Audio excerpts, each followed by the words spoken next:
എന്നോടയോനേ നീ എന്നെ കൺമണി പോൽ കാത്തിടണമേ. നെഞ്ചിറകാലെ മറച്ചു പരീക്ഷയിൽ നിന്നെന്നെ കാക്കണമേ. ഉള്ളിവായി നോക്കിടാതെൻ്റെ കണ്ണുകളെ നീ കാക്കണമേ. വഞ്ചന കേൾക്കാതടിയൻ്റെ കാതുകളെയും കാക്കണമേ. എന്നധരങ്ങൾക്കെന്നും നീ കാവലതായും നിൽക്കണമേ. എന്നുള്ളിൽ ദോഷം ചെയ്യുവാൻ ഉള്ള വിചാരമുദിക്കരുതേ.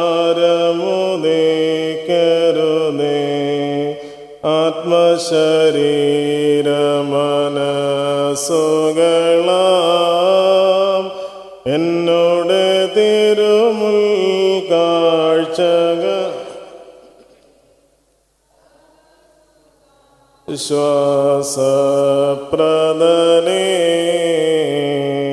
അൻപോടു കൈക്കൊണ്ട്. അപ്പോസ്തല പ്രവർത്തികൾ 3-ാം അധ്യായം 1 മുതലുള്ള വാക്യം. ഒരിക്കൽ പത്രോസും യോഹന്നാനും 9-ാം മണി നേരം പ്രാർത്ഥനാ സമയത്ത് ദേവാലയത്തിലേക്ക് ചെല്ലുമ്പോൾ അമ്മയുടെ ഗർഭം മുതൽ മുടന്തനായ ഒരാളെ ചിലർ ചുമന്നുകൊണ്ടുവന്നു. അവനെ ദേവാലയത്തിൽ ചെല്ലുന്നവരോട് ഭിക്ഷയാചിക്കുവാൻ സുന്ദരമെന്ന ദേവാലയ കവാടത്തിൽ ദിനംപ്രതി ഇരുത്തുമായിരുന്നു. അവൻ പത്രോസും യോഹന്നാനും ദേവാലയത്തിൽ കടക്കാൻ പോകുന്നത് കണ്ടിട്ട് ഭിക്ഷയാചിച്ചു. പത്രോസ് യോഹന്നാനോടുകൂടി അവനെ ഉറ്റുനോക്കി, ഞങ്ങളെ നോക്കൂ എന്ന് പറഞ്ഞു. അവൻ വല്ലതും കിട്ടുമെന്ന് കരുതി അവരെ സൂക്ഷിച്ചു നോക്കി. അപ്പോൾ പത്രോസ്, വെള്ളിയും പൊന്നും എനിക്കില്ല, എനിക്കുള്ളത് ഞാൻ നിനക്ക് തരുന്നു. നസറാനായ യേശു ക്രിസ്തുവിൻ്റെ നാമത്തിൽ നടക്കുക എന്ന് പറഞ്ഞ് അവനെ വലങ്കൈ പിടിച്ച് എഴുന്നേൽപ്പിച്ചു. ക്ഷണത്തിൽ കാലും നരിയാണിയും ഉറച്ചു.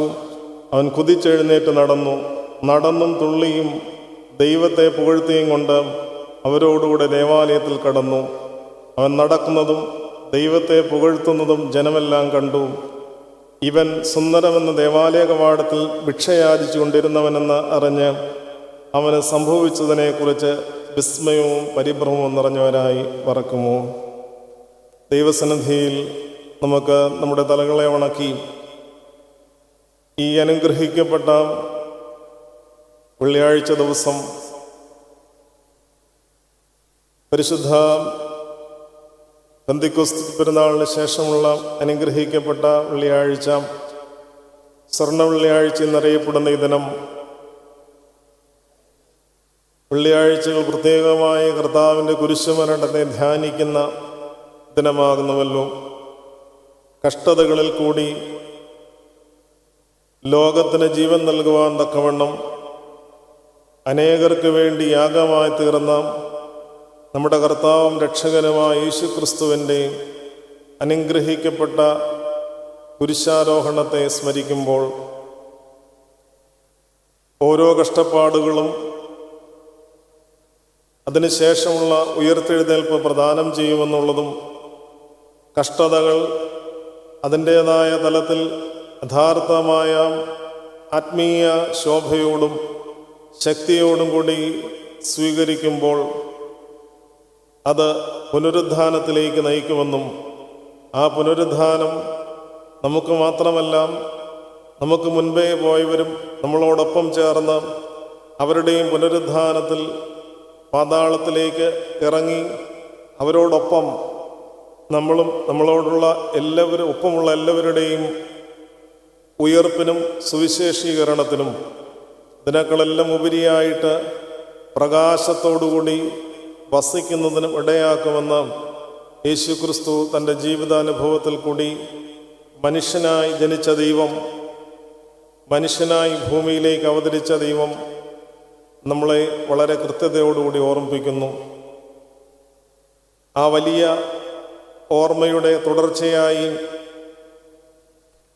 നമുക്ക് വേണ്ടി നമ്മളോടൊപ്പമായിരുന്ന് പുനരുദ്ധാനം ചെയ്ത ക്രിസ്തു ശിഷ്യന്മാരെ ഓരോ കാലഘട്ടത്തിലും ധൈര്യപ്പെടുത്തി ശക്തീകരിച്ചതുപോലെ ശക്തീകരണത്തിലും ഉയരത്തിൽ പിതാവാം ദൈവത്തെങ്കിലേക്കുള്ള യാത്രയിൽ എനിക്കും നിങ്ങൾക്കും വേണ്ടി ഭവനമൊരുക്കുവാൻ പോകുന്നുവെന്ന് പറഞ്ഞ് തൻ്റെ സ്ലീഹന്മാരെ അനുഗ്രഹിച്ച് പരിശുദ്ധാത്മാവിൻ്റെ വ്യാപാരം അതിൻ്റേതായ തലത്തിൽ നിങ്ങൾക്ക് വീണ്ടും പുതുക്കത്തോടുകൂടി അനുഭവിക്കുവാൻ ഇടയാകുന്നതുവരെ യെരുശലേമിൽ, അതായത് ദൈവത്തിൻ്റെ പട്ടണത്തിൽ, ദൈവത്തിൻ്റെ ആലയം സ്ഥിതി ചെയ്യുന്ന ആ പട്ടണത്തിൽ തന്നെ താമസിക്കുവാൻ തക്കവണ്ണം കൽപ്പിക്കുകയും അതിൻ പ്രകാരം പ്രവർത്തിച്ച് പെന്തക്കോസ്ത് പെരുന്നാളിൽ ഒരു കാലഘട്ടത്തിൽ ഭാഷകളെ കലക്കിക്കളഞ്ഞ സാഹചര്യത്തിൽ നിന്ന് വ്യത്യസ്തമായി പരസ്പരം മനസ്സിലാക്കുവാനായിട്ടുള്ള ഒരവസ്ഥയിലേക്ക് ദൈവം നയിച്ച ശ്രേഷ്ഠമായ സംഭവങ്ങളെ ഓർത്ത് സഭ സന്തോഷിക്കുമ്പോൾ ആ പുതുക്കത്തിൻ്റെ പെരുന്നാൾ വീണ്ടും ആചരിച്ച് കൂടുതൽ ശക്തിയോടും കൂടുതൽ പ്രഭയോടും ഈ ലോകത്തിൽ സാക്ഷികളാകുവാൻ, ലോകത്തിൻ്റെ നാനാദിക്കുകളിലും ലോകത്തിൻ്റെ അറ്റത്തോളവും സാക്ഷികളാകുവാൻ തക്കവണ്ണം പറഞ്ഞയച്ച ആ ക്രിസ്തുവിൻ്റെ സാന്നിധ്യത്തിൽ പെന്തക്കോസ്ത് പെരുന്നാളിൻ്റെ ഊർജം ഉൾക്കൊണ്ടുകൊണ്ട് യാത്ര ചെയ്ത സ്ലീഹന്മാരുടെ പ്രവർത്തനങ്ങളെ ധ്യാനിച്ചുകൊണ്ട് മുൻപോട്ട് പോകുന്ന ഈ കാലഘട്ടത്തിൽ ഇവരോടൊപ്പം നമ്മുടെ ഓരോരുത്തരുടെയും ജീവിതത്തിനും അവർ ഭയത്തിൽ കൂടി കടന്നുപോയി ജീവിതത്തിന് പല അവസരത്തിലും പ്രതിസന്ധികൾ നേരിട്ടു, മുൻപോട്ട് ജീവിക്കുവാൻ സാധ്യതയില്ലാത്ത സാഹചര്യങ്ങൾ മുന്നിൽ വന്നുവിട്ടു. ഇതിലെല്ലാം അവർ അമിതമായി ദുഃഖിക്കാതെ ദൈവനിയോഗത്തെ ഏറ്റ് സ്വീകരിച്ച് യാത്ര ചെയ്തപ്പോൾ അവരനുഗ്രഹിക്കപ്പെട്ടവരായി നിലനിന്നു എന്നുള്ളതിൻ്റെ ഏറ്റവും വലിയ തെളിവാണല്ലോ ഈ വർഷക്കാലം. ഇത്രയും 2000 വർഷങ്ങൾക്ക് ശേഷവും ഈ പിതാക്കന്മാരെ, ഈ സ്ലീഹന്മാരെ ഓർക്കുകയും നമ്മൾ കണ്ടിട്ടില്ലാത്ത, നമ്മൾ നേരിട്ട് അനുഭവിച്ചിട്ടില്ലാത്ത ഈ സത്യത്തെ നമുക്ക് പകർന്നു തന്ന ആ സ്ലീഹന്മാരുടെ ശ്രേഷ്ഠമായ മധ്യസ്ഥതയിൽ, സഹതന്മാരുടെ മധ്യസ്ഥതയിൽ ദേവാലയത്തിൽ ഒരുമിച്ച് കൂടി വരുന്നത്, ആവിധ അനുഗ്രഹങ്ങൾ തുടർന്നും നമുക്ക് ലഭ്യമാകുവാൻ ഇന്ന് ഈ വെള്ളിയാഴ്ച ദിവസം നമുക്ക് ദൈവത്തിൻ്റെ ആലയത്തിൽ ആയിരിക്കുവാൻ ഇട നൽകിയ ദൈവത്തെ സ്തുതിക്കാം. എൻ്റെ ആലയത്തിൽ കഴിക്കുന്ന നിമിഷം വേറെ 1000 നിമിഷത്തേക്കാൾ ഉത്തമമെന്ന വിശുദ്ധ ഗ്രന്ഥം നമ്മളെ പഠിപ്പിക്കുമ്പോൾ ജീവിതത്തിൽ ഏറ്റവും വിലയേറിയ നിമിഷങ്ങൾ കൂടിയാണ് നാം കടന്നു പോകുന്നത് എന്നുള്ള ബോധ്യം ലഭിക്കുന്നതിൻ്റെ വലിയ നന്മയും ലഭിക്കുന്നതിൻ്റെ സാഹചര്യങ്ങളും ഓർമ്മ വരുമ്പോഴും യഥാർത്ഥമായി ബോധ്യമുള്ളപ്പോഴുമാണല്ലോ അനുഭവിക്കുന്നതെല്ലാം ശ്രേഷ്ഠമായി തീരുന്നത്. ആ വിധത്തിൽ ഈ ദേവാലയത്തിലേക്ക് വന്ന സമയവും അതിൽ പങ്കെടുക്കുന്ന സമയവും ജീവിതത്തിലെ ഏറ്റവും അനുഗ്രഹിക്കപ്പെട്ടമായ നിമിഷമായ ദൈവമേ ആക്കി തീർക്കണമെന്ന് പ്രാർത്ഥിക്കുന്നു. എല്ലാവരെയും ദൈവസന്നിധിയിൽ സ്മരിക്കുന്നു. ദൈവത്തിൻ്റെ ആത്മാവിൽ ഞങ്ങളെ നിർത്തണമേ. വചന ശുശ്രൂഷയിൽ അവിടുത്തെ ആത്മാവ് പരിവർത്തിച്ച് ഞങ്ങളുടെ ജീവിതങ്ങളെ കൂടുതൽ ക്രിസ്തു കേന്ദ്രീകൃതമാക്കി തീർക്കണമേ. ഞങ്ങളുടെ അനക്കും നിന്റെ പിതാവിനും പരിശുദ്ധ റൂഹായിക്കും സ്തുതിയും സ്തോത്രവും സമർപ്പിക്കുകയും ചെയ്യുമാറാകണമേ. ബഹുമാന്യരായ വൈദിക ശ്രേഷ്ഠരെ, കർത്താവിൽ വാത്സല്യമുള്ളവരെ, നമ്മളെല്ലാവരും ജീവിതത്തിൽ യാത്ര ചെയ്യുന്നവരും യാത്ര ഇഷ്ടപ്പെടുന്നവരുമാണ്. മുൻപ് ഉള്ളതിനേക്കാൾ കൂടുതലായി യാത്രകൾ കൂടാറുണ്ട്. നമ്മുടെ ദേവാലയത്തിൻ്റെ ഉത്തരവാദിത്തത്തിൽ തന്നെ ഓരോ സംഘടനകളും ഓരോ യാത്രകൾ, ആത്മീയ സംഘടനകൾ പ്രത്യേകമായ യാത്രകളൊക്കെ ക്രമീകരിക്കാറുണ്ട്. ഈ യാത്രകളുടെ എല്ലാം ഉദ്ദേശമെന്ന് പറയുന്നത് തീർച്ചയായിട്ടും നമ്മൾ നിരന്തരം വന്ന് കണ്ട് സംസാരിച്ചു പോകുന്ന ഒരു തലത്തിൽ നിന്ന് അല്പം കൂടി ഈ യാത്രയിൽ കൂടി പരസ്പരം അറിയുവാനും കൂടുതൽ സംസാരിക്കുവാനും കൂടുതൽ ഇടപഴകുവാനുമൊക്കെയാണ്. അപ്പോൾ യാത്രകളെന്നും അനുഗ്രഹകരമായിട്ടുള്ളൊരു സാഹചര്യമാണ്.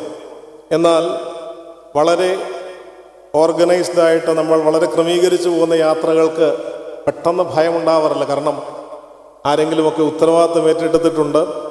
ആ കാര്യങ്ങൾ ചെല്ലേണ്ട സ്ഥലത്ത് ഭക്ഷണവും ചെല്ലേണ്ട സ്ഥലത്ത് ചെല്ലുമ്പോൾ ഭക്ഷണവും വാഹനവും മറ്റെല്ലാ ക്രമീകരണങ്ങളുമൊക്കെ കൃത്യമായിട്ടുണ്ട് എന്നുള്ളൊരു ധൈര്യമുണ്ട്. നമ്മൾ കണ്ടിട്ടില്ലാത്ത പരിചയപ്പെട്ടിട്ടില്ലാത്ത മറ്റൊരു ദേശത്തേക്ക് പോകുമ്പോൾ ഇന്ന് കൂടുതലും കേരളത്തിലുള്ള അംഗങ്ങൾ ഇന്ത്യക്ക് വെളിയിലൊക്കെ ആയതുകൊണ്ട് പല മാതാപിതാക്കളും അങ്ങനെയുള്ള യാത്രകളും കൂടുതൽ നടത്തിയിട്ടുള്ളവരാകാം. ആ അവസരത്തിലൊക്കെ നമ്മൾ കണ്ടിട്ടുള്ളതും പരിചയിച്ചിട്ടില്ലാത്തതുമായ ദേശത്തേക്ക് യാത്ര ചെയ്യുമ്പോൾ അല്പം ഭയമൊക്കെ ഉണ്ടെങ്കിലും നമ്മളൊരു വിശ്വാസത്തിൻ്റെ പുറത്ത് പോവുകയാണ്. വിശ്വാസമാണ് ജീവിതത്തിൻ്റെ അടിസ്ഥാനമെന്നുള്ളത് ചില അവസരങ്ങളിൽ മറ്റ് സാഹചര്യങ്ങളിൽ പലരും നമ്മളോട് ചോദിക്കും, വിശ്വാസം കൊണ്ട് മാത്രം ജീവിതം മുൻപോട്ട് നയിക്കപ്പെടുമോ? എല്ലാം വിശ്വസിക്കുന്നതനുസരിച്ച് നടക്കാതെയും പൂർത്തീകരിക്കാതെയും വരുന്ന അനുഭവത്തിൽ വിശ്വാസം എന്നുള്ളത് ആശിക്കുന്നതിന് ഉറപ്പാണ് എന്നൊക്കെ പറഞ്ഞാലും പല അവസരങ്ങളിലും ഈ ഉറപ്പ് പാലിക്കപ്പെടാതെ പോകുമ്പോൾ അങ്ങനെ ഒരു വിശ്വാസത്തിൽ മാത്രം നമുക്ക് ജീവിച്ചാൽ പറ്റില്ല. അതിനേക്കാൾ ഉപരിയായി അല്പം ബുദ്ധി കൂടി പ്രയോഗിച്ചാലേ ജീവിതത്തിൽ നിലനിൽപ്പ് സാധ്യമാകൂ എന്നുള്ളതൊക്കെ പലരും പഠിപ്പിക്കാറുണ്ട്. എന്നാൽ വേദപുസ്തകത്തിൽ നാം ആദ്യോടൊന്നും പരിശോധിക്കുമ്പോൾ അവിടെയെല്ലാം യേശുക്രിസ്തുവിൻ്റെ അടുക്കൽ വന്നവരാരും ബുദ്ധി കൊണ്ട് യേശുവിനെ അറിഞ്ഞവരല്ല ആയിരുന്നു.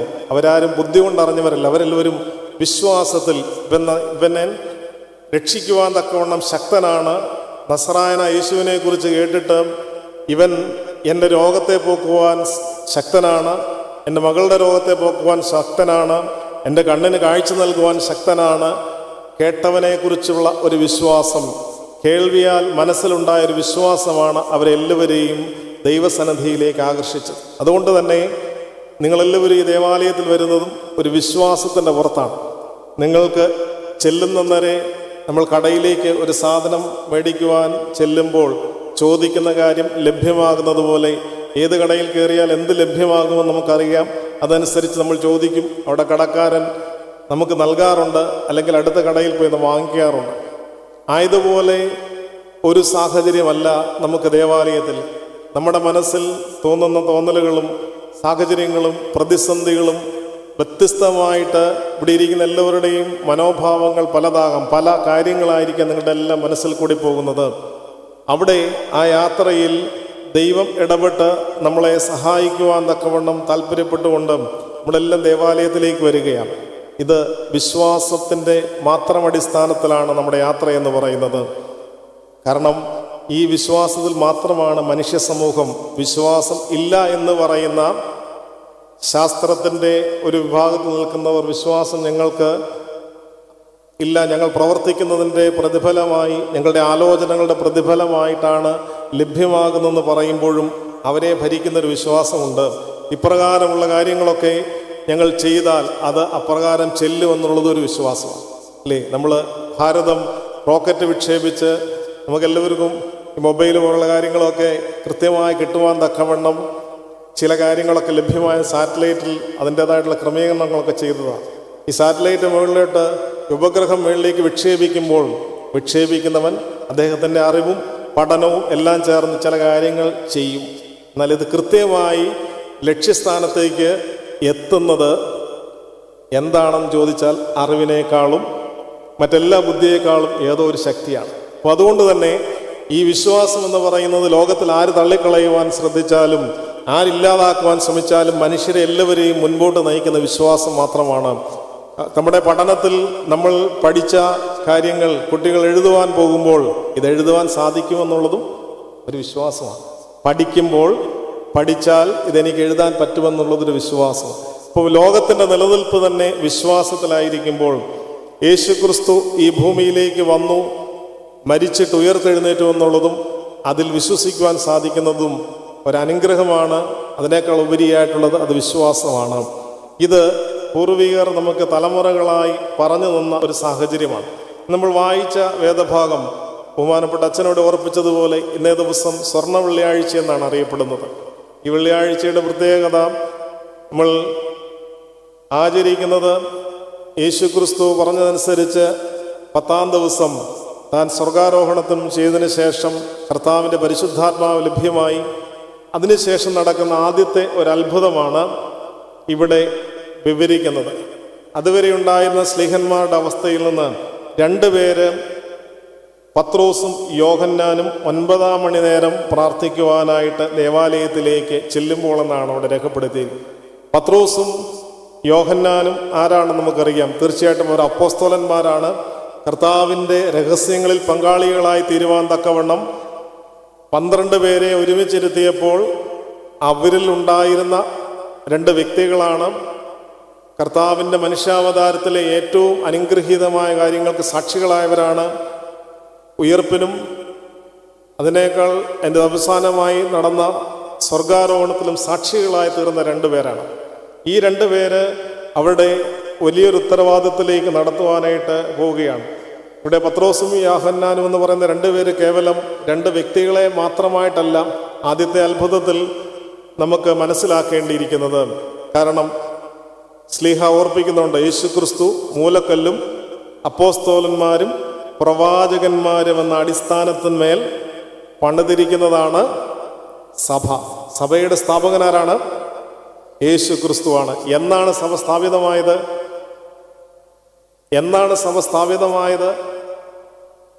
അല്ലേ? ഭാരതത്തിൽ സഭ സ്ഥാപിതമായ AD 52 നമ്മൾ പഠിക്കാറുണ്ട്.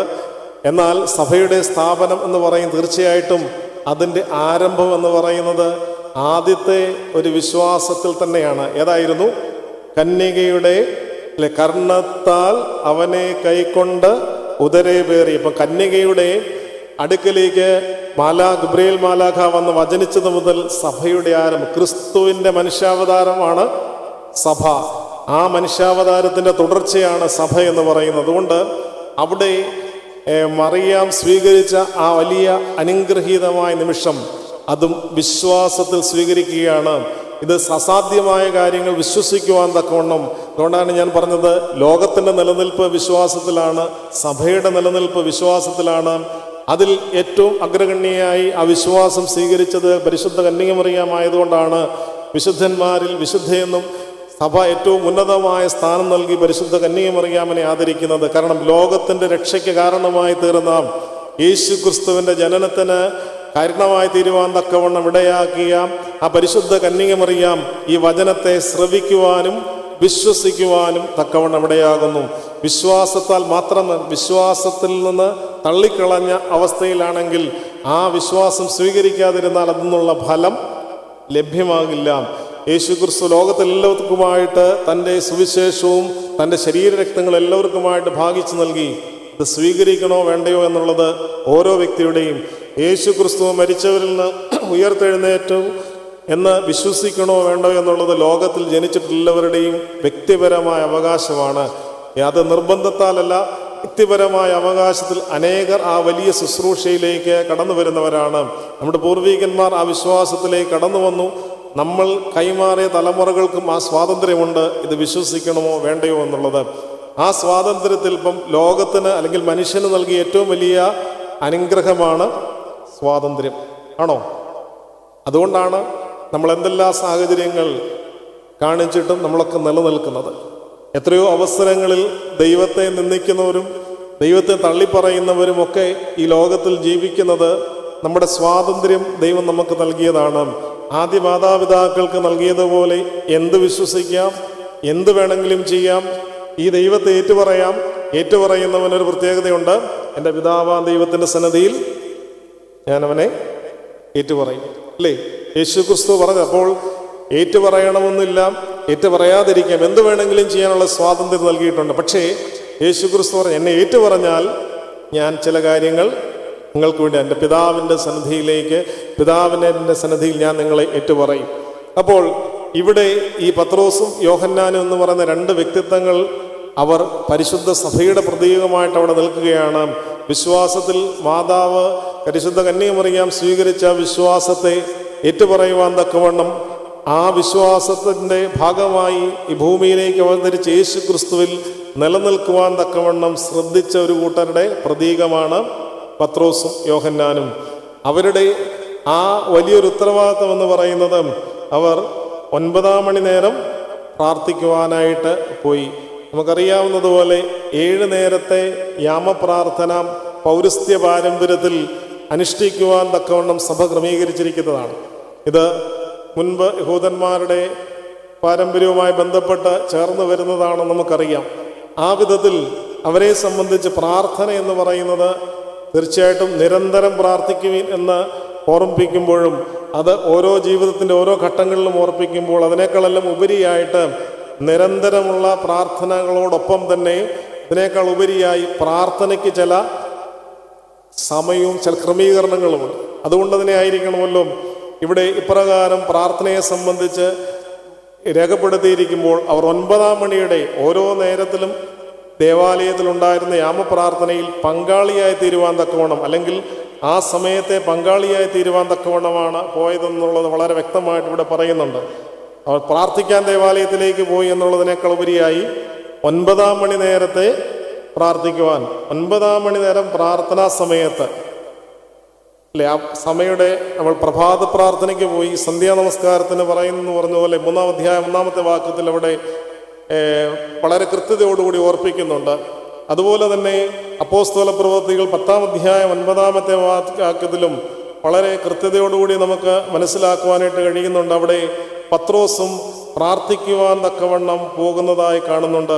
9-ാമത്തെ വാക്യത്തിൽ അവൻ യാത്ര ചെയ്ത് പട്ടണത്തോട് സമീപിച്ചപ്പോൾ പത്രോസ് 6-ാം മണി നേരത്ത് പ്രാർത്ഥിക്കുവാൻ വെൺമാടത്തിൽ പോയ സംഭവത്തെ, അപ്പം പ്രാർത്ഥനയുടെ അനുഭവത്തിൽ 9-ാം മണി നേരത്തെയും 6-ാം മണി നേരത്തെയും പ്രാർത്ഥനയെക്കുറിച്ച് അവിടെ ഓർപ്പിക്കുന്നുണ്ട്. സങ്കീർത്തനക്കാരൻ 55-ാം സങ്കീർത്തനം 17-ാം വാക്യത്തിൽ ഓർപ്പിക്കുന്നുണ്ട്, ഞാൻ സന്ധ്യയ്ക്കും രാവിലെയും ഉച്ചയ്ക്കും എൻ്റെ സങ്കടം ബോധിപ്പിച്ച് കരയും, അവൻ എന്നോട് ഉത്തരം വരുള്ളൂ. അതാണ് സങ്കീർത്തനക്കാരൻ്റെ വിശ്വാസം എന്ന് പറയുന്നത്. അതുപോലെ തന്നെ പ്രാർത്ഥനയുടെ അനുഭവം ദാനിയേൽ പ്രവാചകന്റെ പുസ്തകം 6-ാം അധ്യായം 10-ാമത്തെ വാക്യത്തിലും 3 നേരമുള്ള പ്രാർത്ഥനയെ സംബന്ധിച്ച് അവൻ മുട്ടുകുത്തി പ്രാർത്ഥിച്ചതായിട്ട് നമുക്ക് അവിടെ മനസ്സിലാക്കുവാനായിട്ട് കഴിയും. അപ്പോൾ പ്രാർത്ഥന എന്ന് പറയുന്നത് നിരന്തരമായി ഉണ്ടാവേണ്ടതാണ്. അങ്ങനെയുള്ള പ്രാർത്ഥനയുടെ ഒരു പൂർത്തീകരണമായിട്ടാണ് സമയാസമയത്തുള്ള കാനോനിക പ്രാർത്ഥനകൾ വരുന്നത്. അതിനെക്കുറിച്ച് നമുക്ക് ചിന്തിക്കുമ്പോൾ അറിയാം, വ്യക്തിപരമായി പ്രാർത്ഥനയുടെ അനുഭവത്തിൽ നിലനിന്നെങ്കിൽ മാത്രമേ നമുക്ക് കാനോനിക പ്രാർത്ഥനകളിലേക്ക് വരുവാനായിട്ട് സാധിക്കുകയുള്ളൂ. കാരണം നമ്മൾ യാത്ര ചെയ്യുമ്പോൾ ഒരു പക്ഷേ നമ്മൾ യാത്ര തുടങ്ങുമ്പോൾ അപകടം കൂടാതെ കാത്തുകൊള്ളണമേ എന്ന് പ്രാർത്ഥിക്കുമായിരിക്കാം. പരീക്ഷയ്ക്ക് പോകുന്ന കുട്ടികൾക്ക് വേണ്ടി ഇങ്ങനെ പ്രത്യേകമായിട്ടുള്ള കാര്യങ്ങൾക്ക് വേണ്ടിയൊക്കെ നമ്മൾ പ്രാർത്ഥനകൾ നിർവഹിക്കുവാനായിട്ട് ഇടയുണ്ട്. പക്ഷെ ആ പ്രാർത്ഥനകളെന്ന് പറയുന്നത് ആ പ്രത്യേക സാഹചര്യത്തിന് വേണ്ടി നമ്മൾ യാത്ര ചെയ്യുമ്പോഴും ഓരോ അനുഗ്രഹീതമായ കാര്യങ്ങൾ തുടങ്ങുമ്പോഴും ഒക്കെ നമ്മുടെ മനസ്സിൽ സ്വാഭാവികമായി ഏത് മംഗളകർമ്മത്തിനും പ്രാർത്ഥനകൾ ഉണ്ടാവുന്നത് യാദൃശ്ചികമല്ല, നമ്മുടെയൊക്കെ മനസ്സിലുണ്ടാവുന്ന ഒരു വികാരമാണ്. തീർച്ചയായിട്ടും അതുണ്ടാകാം. എന്നാൽ നിരന്തരമായി ദൈവ സാന്നിധ്യമുള്ള വ്യക്തിക്ക് മാത്രമേ എന്ത് സാധ്യമാകുകയുള്ളൂ? കാനോനികമായി വ്യക്തിപരമായ പ്രാർത്ഥനയുടെ വളർച്ചയാണ് കാനോനിക പ്രാർത്ഥന. ആണോ? വ്യക്തിപരമായി നമുക്ക് പ്രാർത്ഥിക്കുവാനായിട്ട് സാധ്യമാകുന്നില്ലെങ്കിൽ കാനോനിക പ്രാർത്ഥനകളോടുള്ള നമ്മുടെ സമീപനം വളരെ വ്യത്യസ്തമായിരിക്കും. അത് പൂർത്തീകരിക്കുവാൻ തക്കവണ്ണം എല്ലാം ദൈവം കാണുന്നുണ്ട്. ദൈവമേ, എന്നെ നീ അറിയുന്നു, എൻ്റെ സാഹചര്യങ്ങളെ അറിയുന്നു, എൻ്റെ മനസ്സ് അറിയുന്നു എന്ന് പറഞ്ഞ് നമുക്കൊരുപക്ഷെ മുൻപോട്ട് പോകുവാനായിട്ട് ഇടയാകാം. പക്ഷേ കാനോനികമായിട്ടുള്ള പ്രാർത്ഥനകൾ പൂർത്തീകരിക്കണമെന്ന് പിതാക്കന്മാർ പഠിപ്പിക്കുന്നത് അത് നമ്മുടെ ജീവിതത്തിന് വിശുദ്ധ വാരത്തിൽ നമ്മൾ പ്രാർത്ഥിക്കുന്നുണ്ട്. അവൻ ചക്ക കുഴിച്ചിട്ട് എല്ലാ സ്ഥലങ്ങളിലും അതിനോരോ തൂണുകൾ നിശ്ചയിച്ചു. അതിനെക്കുറിച്ച് പിതാക്കന്മാർ രേഖപ്പെടുത്തിയിരിക്കുന്നത് ഇത് ദൈവവുമായി ബന്ധിപ്പിക്കുന്ന ചങ്ങലകളാണ്. അതായത് പ്രാർത്ഥന എന്ന് പറയുന്ന ഒരു ചങ്ങലയായിട്ട് ഒപ്പം നമ്മൾ പ്രാർത്ഥിക്കുന്നു. മദ്ബഹായിലേക്ക് കയറും, കർത്താവേ, ഞങ്ങളുടെ പെരുന്നാളുകളെ ചങ്ങലകൾ കൊണ്ട് തന്നെ ബലിപീഠവുമായി ബന്ധിപ്പിക്കണമേ. കാരണം ബലിപീഠത്തിലേക്കുള്ള വരവെന്ന് പറയുന്നത് പ്രാർത്ഥനയുടെ പൂർത്തീകരണത്തിലാണ്. ബലിപീഠത്തിലേക്കുള്ള വരവ് പ്രാർത്ഥനയുടെ പൂർത്തീകരണത്തിലാണ്. ഓരോ വ്യക്തിയും വളരെ ശക്തമായിട്ട് അത് നിർവഹിക്കുമ്പോൾ പ്രാർത്ഥന വളരെ ശക്തമായിട്ട് നിലനിൽക്കും എന്നുള്ളത് നാം ഓർത്തിരിക്കേണ്ടതായ കാര്യമാണ്. വിശ്വാസത്തോടുള്ള പ്രാർത്ഥനയെ സംബന്ധിച്ച് പറയും. മോശയെ സംബന്ധിച്ച് നമ്മൾ പഴയ നിയമത്തിൽ വായിച്ചിട്ടുണ്ടല്ലേ. മോശയുടെ കൈ ഉയർന്നു നിൽക്കുന്നതിനെ സംബന്ധിച്ച് വായിക്കുന്നുണ്ട്. അവിടെ ഉയർന്നു നിൽക്കുവാനായിട്ട് കാരണമായി തീരുന്നത് അവൻ്റെ ക്ഷീണമുണ്ടായപ്പോൾ ഉയർത്തിപ്പിടിക്കുവാൻ അവിടെ രണ്ടുപേരെ നൽകിയതായിട്ട് പറയുന്നു. അപ്പോൾ തീർച്ചയായിട്ടും വ്യക്തിപരമായ പ്രാർത്ഥനയുടെ പൂർത്തീകരണമായിട്ടാണ് കാനോനിക പ്രാർത്ഥനകൾ നിർവഹിക്കുന്നത്. കാനോനിക പ്രാർത്ഥനകൾ പൂർത്തീകരിക്കുന്ന ഒരു സമൂഹം നിലനിൽക്കുമ്പോൾ അപ്പോൾ നമ്മൾ പെരുന്നാളുകൾക്കായി യാഗത്തിനായിട്ട് ദൈവമേ ബഹുമതിപൂർവ്വം ഞാൻ നിൻ്റെ ബലിപീഠത്തിലേക്ക് വന്ന് എൻ്റെ നേർച്ചകളെ നേർച്ചകളെ ഞാൻ നിനക്ക് കഴിക്കും. എന്താണ് എൻ്റെ നേർച്ച? ഞാൻ വിശ്വസിച്ച ദൈവത്തിൻ്റെ ആലയത്തിലേക്ക് വരിക എന്നുള്ളത് എൻ്റെ ഒരു നേർച്ചയാണ്. വലിയ കാര്യങ്ങൾ അല്ല ദൈവം നമ്മിൽ നിന്ന് പ്രതീക്ഷിക്കുന്നത്.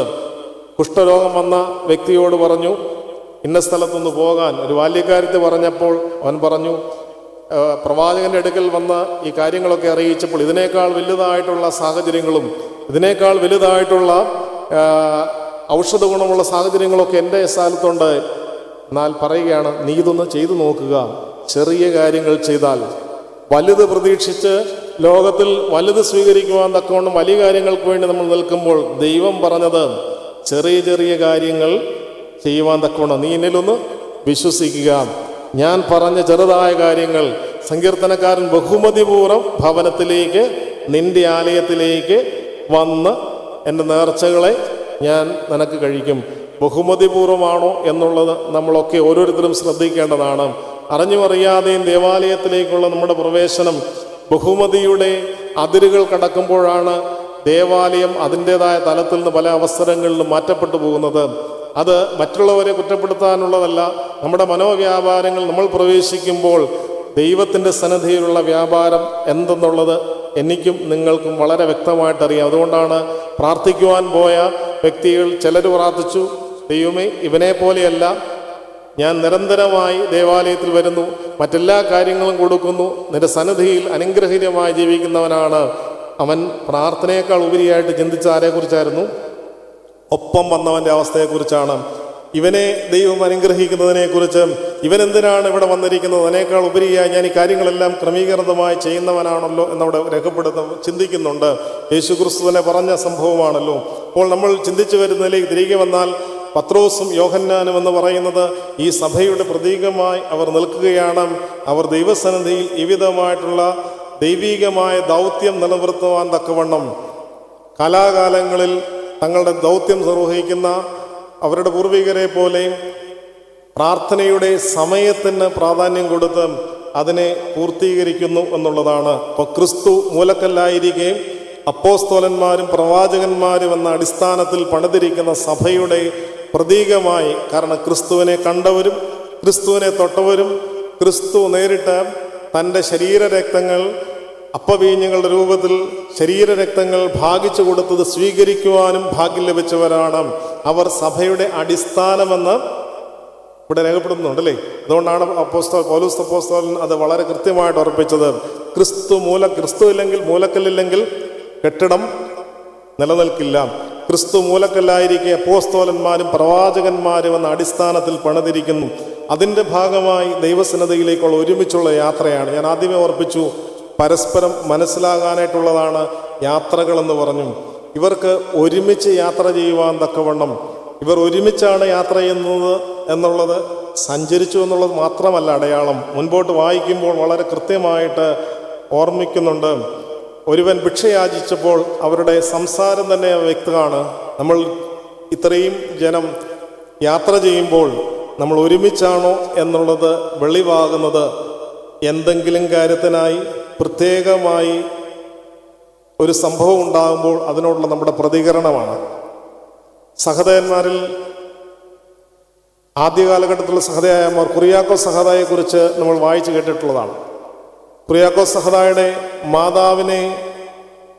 മാതാവായ മർത്തിയൂലിത്തെയും കൊല്ലുവാൻ തക്കവണ്ണം ശ്രമിക്കുമ്പോൾ ചെറുപ്രായത്തിൽ ആ സഹദാമരണം പ്രാപിക്കുവാൻ തക്കവണ്ണം കൂടെ നിന്നവരാണ്.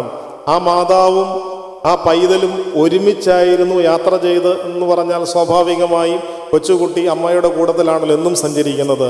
കൂടുതൽ കാലഘട്ടവും അമ്മമാരുടെ കൂട്ടത്തിലാണല്ലോ ചെറുപ്രായത്തിൽ സഞ്ചരിക്കുന്നത്. അപ്പോൾ ഈ കുര്യാക്കോസ് സഹദാ ഈ ഭാവത്തിൽ തന്നെയാണ് സഞ്ചരിച്ചത് എന്ന് നമുക്കവിടെ രേഖപ്പെടുത്താം. പക്ഷേ അവർ ഒരുമനപ്പെട്ട് യാത്ര ചെയ്തു എന്നുള്ളതിൻ്റെ തെളിവ് എന്ന് പറയുന്നത് മാതാവ് കൊല്ലപ്പെടുവാൻ തക്കമുണ്ടാകുമ്പോൾ അതിനോട് ചേർന്ന് നിൽക്കുവാൻ തക്കവണ്ണം ഈ പൈതലിനും സാധിക്കുന്നു, അതിനെ ചേർത്ത് നിർത്തുവാൻ തക്കവണ്ണം മാതാവിനും സാധിക്കുന്നു എന്നുള്ളത് വളരെ ശ്രദ്ധേയമായ കാര്യമാണ്. ഒരിക്കൽ അനേകം വർഷങ്ങൾക്ക് മുമ്പ് ഈജിപ്ഷ്യൻ ഓർത്തഡോക്സ് സഭയിലെ കെയ്റോ എന്ന് പറയുന്ന സ്ഥലത്തെ ദേവാലയത്തിൽ ഒരു ബോംബ് സ്ഫോടനമുണ്ടായതായിട്ട് നമുക്കറിയാം.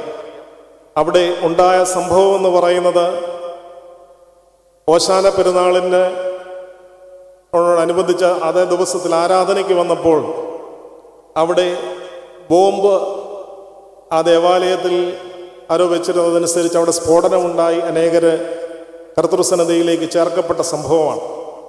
ആ ദേവാലയത്തിൽ ആ സഭയുടെ ഒരു പ്രത്യേകത എന്ന് പറയുന്നത് കൊച്ചുകുട്ടികളെ ഷമ്മാശന്മാരാക്കുന്നൊരു പതിവുണ്ട്. കൊച്ചുകുട്ടികളെ ഷമ്മാശന്മാരാക്കുന്ന പതിവുണ്ടായിരുന്നു. ഈ കുട്ടി മുൻപിൽ നിൽക്കുന്ന അവസരത്തിലാണ് ഈ അമ്മ എന്തോ കാര്യത്തിനായിട്ട് വെളിയിലേക്ക് പോയത്. ആ സമയത്ത് ഈ ബോംബ് സ്ഫോടനമുണ്ടായി. ഈ ശിശു അല്ലെങ്കിൽ ഈ ഷമ്മാശൻ കൊല്ലപ്പെട്ടു, മരണപ്പെട്ടു. അവിടെ ചെല്ലുവാനിടയായ സന്ദർഭത്തിൽ അവിടുന്ന് നമുക്ക് നേരിട്ട് കാണുവാൻ കേൾക്കുവാൻ ഇവിടെയായ സംഭവം എന്ന് പറയുന്നത് നമ്മുടെ ഇവിടുത്തെ ദേവാലയ സാഹചര്യങ്ങളിൽ നിന്നൊക്കെ വ്യത്യസ്തമായിട്ട് ക്രിസ്തുവിൻ്റെ സാക്ഷ്യവും സാക്ഷീകരണമൊക്കെ വളരെ പ്രതിസന്ധിയുള്ളൊരു കാലഘട്ടമാണ്. ഇന്ന് നമ്മളെല്ലാവരും ദേവാലയത്തിലേക്ക് വന്നപ്പം ആരും ഭയപ്പെട്ടു വന്നില്ല. കാരണം നമുക്കൊരു സ്വാതന്ത്ര്യം, ഒരു സാഹചര്യമുണ്ട്. നമുക്ക് ദേവാലയത്തിൽ പോകണമെന്ന് ആഗ്രഹിച്ചാൽ പോകാൻ പറ്റുന്നൊരു സാഹചര്യം. എന്നാൽ അതിൽ നിന്ന് വ്യത്യസ്തമായിട്ട് ദേവാലയത്തിൽ കയറുന്നവരെയൊക്കെ പരിശോധിച്ച് മുൻപോട്ട് കൊണ്ടുപോകുന്ന ഒരു സാഹചര്യത്തിൽ ഈ പൈതലിനെ നഷ്ടപ്പെട്ടപ്പോൾ ഈ അമ്മയുടെ പ്രതികരണം എന്ന് പറയുന്നത് ദൈവസന്നിധിയിൽ സഹതാമരണം പ്രാപിക്കുവാൻ എൻ്റെ പൈതലിനെ നൽകുവാൻ ഭാഗ്യം ലഭിച്ചു എന്നുള്ളത് ആ മാതാവ് പറയുകയുണ്ടായി. നമ്മൾ ചിന്തിക്കേണ്ടതായ സാഹചര്യം അവിടുത്തെ ഒരു പശ്ചാത്തലം, നമ്മുടെ ഒരു പശ്ചാത്തലത്തിലാണെങ്കിൽ ചിന്തിച്ചിരുന്നെങ്കിൽ അവിടെയുള്ള പുരോഹിതരും അവിടുത്തെയുള്ള മേൽപ്പെട്ടക്കാരും കെയ്റോ എന്ന് പറയുന്നത് അവിടുത്തെ ഏറ്റവും പ്രധാനപ്പെട്ട ദേവാലയമാണ്. അവരുടെ പാത്രികീസ് ഉപവിഷ്ടനാകുന്ന അല്ലെങ്കിൽ ജീവിക്കുന്ന സ്ഥലമാണ്. അതിനോടനുബന്ധം വളരെ സെക്യൂരിറ്റി ഉള്ള സ്ഥലമാണ്. അവിടെ ഈ വിധമായ സാഹചര്യങ്ങളൊക്കെ ഉണ്ടാകുന്ന സാഹചര്യത്തിൽ അവിടുത്തെ സെക്യൂരിറ്റിയെക്കുറിച്ചും അതിൻ്റെ നടത്തിപ്പിനെക്കുറിച്ചും ഒക്കെ സാധാരണഗതിയിൽ നഷ്ടപ്പെട്ടു പോയവരുടെ പരാതികൾ ഉണ്ടാവാനായിട്ട് സാധ്യതയുണ്ട്. പക്ഷേ ഇവിടെ ഉണ്ടായൊരു പ്രത്യേക കാര്യമെന്ന് പറയുന്നത് ഈ മാതാവ് പറയുകയാണ് അതൊരു ഭാഗ്യമായി ചിന്തിക്കുവാനായിട്ട്. അതുകൊണ്ടാണ് ഞാൻ പറഞ്ഞത് കുര്യാക്കോസ് സഹദായ ഒരുമിച്ച് സഞ്ചരിച്ചപ്പോൾ അവർ ഒരുമിച്ചായിരുന്നു എന്നുള്ളതിൻ്റെ തെളിവാണ്. കാരണം ക്രിസ്തുവിൽ അവർ ഒന്നായിരുന്നു എന്നുള്ളത്. ഈ വേദഭാഗത്തും യോഹന്നാൻ ശ്ലീഹായും പത്രോസ് ശ്ലീഹായും ഇവർ രണ്ടുപേരും സഞ്ചരിച്ചപ്പോൾ അവർ രണ്ടായിട്ടല്ല ഒന്നായിരുന്നു എന്നുള്ളതിൻ്റെ ഏറ്റവും വലിയ തെളിവാണ്. ഭിക്ഷ യോജിച്ചപ്പോൾ പത്രോസ് യോഹന്നാനോടുകൂടെ അവനെ ഉറ്റുനോക്കി. എന്നിട്ട് പറഞ്ഞെന്താണ്? ഞങ്ങളെ നോക്കുക. അത്ഭുതങ്ങളും സംഭവങ്ങളും സാഹചര്യങ്ങളൊക്കെ നടത്തുമ്പോൾ നമ്മുടെയൊക്കെ കുറ്റങ്ങളും കുറവുകളും വരുമ്പോൾ നമ്മളെല്ലാവരും ജനറലൈസ് ചെയ്യാറുണ്ട്. അതെല്ലാവരുടെയും നമ്മുടെ മാത്രം കുറ്റമല്ല, എല്ലാവരുടെ ചേർന്ന് നമ്മളെല്ലാവരും ചെയ്യാത്തതിൻ്റെ കുറ്റമാണ്. മറ്റുള്ളവരെ നമ്മൾ കൂടുതലായിട്ട് പഴിക്കാറുണ്ട്. എന്നാൽ പ്രത്യേകമായി സ്ഥാനങ്ങളും അവകാശങ്ങളും അത്ഭുതങ്ങളും ഒക്കെ നടത്തുമ്പോൾ അത് നമ്മുടേത് മാത്രമായി ചിന്തിക്കുന്ന ഒരു സാഹചര്യം ഉണ്ടാകാറുണ്ട്. ഇവിടെ അത്ഭുതങ്ങൾ, വലിയ അത്ഭുതവും വലിയ ശക്തിയും ഇവിടെ സംഭവിക്കുവാനായിട്ട് പോകുമ്പോൾ ഈ ശ്ലീഹ പറയുകയാണ് ഞങ്ങളെ നോക്കുവാൻ തക്കവണ്ണം ജീവിതത്തിൽ ഞങ്ങളെ നോക്കും. ഞാനിൽ നിന്ന് ഞങ്ങളിലേക്ക് വരുന്നതാണ് ആരാധന എന്ന് പറയുന്നത്. ആണോ? എന്നിൽ നിന്ന് ഞങ്ങളിലേക്ക് വരുന്നതാണ് ആരാധന എന്ന് പറയുന്നത്. എന്നിൽ നിന്ന് ഞങ്ങളിലേക്ക് വരുന്നതാണ് ദൈവസന്നിധിയിലുള്ള യാഗമെന്ന് പറയുന്നത്. അത് ഓരോ അവസരങ്ങളിലും അത് വളരെ കൃത്യമായിട്ട് മുൻപോട്ട് പോകുമ്പോൾ ജീവിതം സന്തോഷകരമായി തീരും. നമ്മുടെയൊക്കെ വ്യക്തിപരമായ ജീവിതത്തിൽ നമ്മളൊന്ന് പരിശോധിച്ചാൽ ഞാൻ എന്നുള്ളതിൽ വളരെയധികം പ്രാധാന്യം കൊടുക്കുന്നവരാണ് നമ്മളെല്ലാവരും. എന്നാൽ അത് ഞങ്ങളിലേക്കാകുന്ന ഒരു അവസ്ഥ ഉണ്ടാകുമ്പോൾ അവിടെ ലഭ്യമാകുന്നതാണ് സ്നേഹമെന്ന് പറയുന്നത്. അവന് വേണ്ടി മരിക്കാൻ നമുക്കും പോകാം. ഞാൻ പോവുകയാണ്, എനിക്ക് ദേവാലയത്തിൽ പോകണം, എൻ്റെ സമയമായി എന്ന് പറയുന്നതിനേക്കാൾ ഞങ്ങൾക്ക് എന്നുള്ള തലത്തിലേക്ക് അത് വരണമെന്നുണ്ടെങ്കിൽ പരസ്പരം ബന്ധമുണ്ടെങ്കിലേ സാധിക്കുകയുള്ളൂ. അതുകൊണ്ടാണ് മുൻപറഞ്ഞ മാതാവും ആ ഷമ്മാശനും കുറിയക്കോ സഹദായും മാതാവ് മർത്തിയുല്യതയും ഒക്കെ അവർ ഞങ്ങളായിരുന്നു, ഒരുമിച്ചായിരുന്നു. കാരണം മനസ്സുകൾ പങ്കുവെക്കുക എന്ന് പറയുന്നത് അത് വാക്കിലല്ല, അതിനേക്കാൾ ഉപരിയായി പ്രവർത്തനത്തിൽ കൂടി സാധ്യമാക്കിയവരാണ് ഇവരൊക്കെയും. ഈ അപ്പോസ്തലന്മാരും അവർ ദൈവസന്നിധിയിൽ നിലനിന്നപ്പോൾ ഞങ്ങളെ നോക്കുവാൻ തക്കവണ്ണം പറയുവാനായിട്ടുള്ള ഒരു ധൈര്യം അവിടെ ഉണ്ടായി എന്നുള്ളതാണ്. നമ്മളൊരു കാര്യത്തിനായിട്ട് ഇറങ്ങിത്തിരിക്കുമ്പോൾ എന്നോടൊപ്പമുള്ളവൻ ഈ വിശ്വാസത്തിൽ, ഈ ത്യാഗത്തിൽ, ഇതിൽ എന്നോടൊപ്പം നിൽക്കുമെന്ന് പറയുവാനായിട്ട് ധൈര്യം നമുക്ക് പലപ്പോഴും ഉണ്ടാവാറില്ല. നമ്മൾ പലപ്പോഴും പറയും എല്ലാവർക്കും സ്വാതന്ത്ര്യമുണ്ട്, മക്കൾക്ക് അവരുടേതായ സ്വാതന്ത്ര്യമുണ്ട്, അവർക്ക് താല്പര്യപ്പെടുന്നത് പോലെ ചിന്തിക്കുവാനും ജീവിക്കുവാനുമുള്ള സ്വാതന്ത്ര്യത്തെ നമ്മൾ പലപ്പോഴും ചോദ്യം ചെയ്യാറില്ല. ചോദ്യം ചെയ്യേണ്ട ആവശ്യമില്ല. പക്ഷേ ചോദ്യം ചെയ്യപ്പെടുന്നതിനേക്കാൾ ഉപരിയായി അത് നൽകുവാൻ തക്കവണ്ണം നമുക്കിടയാകുമ്പോൾ ഇത് വിശ്വാസത്തിൻ്റെ ഭാഗമായി എനിക്ക് നിലനിൽക്കേണ്ടത്, ഇതിൽ ജീവിക്കേണ്ടതും ഇതിൽ മരിക്കേണ്ടതും എൻ്റെ ക്രിസ്തു എനിക്ക് നൽകിയ സാക്ഷ്യമാണ് എന്നുള്ളത് ഈ 4 വയസ്സ് പ്രായമായ കുറിയാക്കോസ് സഹദായിക്ക് മനസ്സിലാകണമെന്നുണ്ടെങ്കിൽ അതിനു മുമ്പ് എത്രയോ തവണ ഈ ക്രിസ്തുവിനെ കുറിച്ച്, മരിച്ച് ഉയർത്തെഴുന്നേറ്റ ക്രിസ്തുവിനെ കുറിച്ച്, ഈ മരണം ലാഭമാണെന്ന് എത്രയോ തവണ പറഞ്ഞിട്ടുണ്ടാകണം അല്ലേ? ചെറുപ്രായത്തിൽ ഇത് സാധ്യമാകണമെന്നുണ്ടെങ്കിൽ ഞങ്ങൾ എന്ന് പറയുന്നത് നമ്മുടെ കർത്താവ്, എനിക്ക് വേണ്ടി മരിച്ച കർത്താവ്, നമുക്ക് വേണ്ടി മരിച്ച ഒരു ക്രിസ്തു ഉള്ളതുകൊണ്ട് അവന് വേണ്ടി പോകാം, നമുക്കും അവനോടൊപ്പം മരിക്കാമെന്ന് പറഞ്ഞ മാർത്തോമാ ശ്ലീഹായെ പോലെ കൂട്ടുചേർന്ന് ഞാനങ്ങ് പോവുകയല്ല. ഈ രക്ഷ എന്ന് പറയുന്നത്, ക്രൈസ്തവ രക്ഷ എന്ന് പറഞ്ഞത് വ്യക്തി കേന്ദ്രീകൃതമല്ല. അതുകൊണ്ടാണ് നമ്മുടെ ആരാധനകൾ എപ്പോഴും തള്ളേ വന്ന പള്ളിയിൽ പ്രാർത്ഥിക്കാം, അല്പനേരം ധ്യാനത്തിലിരിക്കാം, ഇതെല്ലാം അനുഗ്രഹമാണ്. പക്ഷേ അതെല്ലാം പൂർത്തീകരിക്കപ്പെടുന്നത് സാമൂഹികമായിട്ടുള്ള ആരാധനയിൽ ബന്ധപ്പെടുമ്പോഴാണ്. ചിലർ പറയാറുണ്ട്, ഞാൻ പള്ളി പോകാറുണ്ട്, പ്രാർത്ഥിക്കാറുണ്ട്, എല്ലാവരോട് വരുമ്പോൾ ഞാൻ പോകാറില്ല, എനിക്കിഷ്ടമല്ല. അങ്ങനെയല്ല. കാരണം ദൈവം സൃഷ്ടിച്ച മനുഷ്യരാണ് നമ്മളോടൊപ്പം ഉള്ളത്. അവരോടൊപ്പം സഞ്ചരിക്കുവാനായിട്ട് ഏകാഗ്രതയിൽ ദൈവം തീർച്ചയായിട്ടും ഓരോ സമയത്തും പ്രാർത്ഥിക്കുവാൻ തക്കവണ്ണം മലയിൽ കയറിപ്പോയി, സ്ലീഹന്മാരോടൊപ്പം പ്രാർത്ഥിക്കുവാൻ വേറിട്ട് പോയി. ഈ സാഹചര്യങ്ങളൊക്കെ ജീവിതത്തിലുണ്ട്. എന്നാൽ എല്ലാ അവസരങ്ങളും അതിൻ്റെ അന്ത്യം എന്ന് പറയുന്നത് തിരികെ യേശു ക്രിസ്തു മനുഷ്യരുടെ ഇടയിലേക്ക് വന്നപ്പോഴാണ്. അവൻ മനുഷ്യരുടെ ഇടയിൽ പ്രവർത്തിക്കുവാൻ തുടങ്ങുമ്പോഴാണ് അത് സഭയുടെ പൂർണ്ണത ഉണ്ടാകുന്നത്.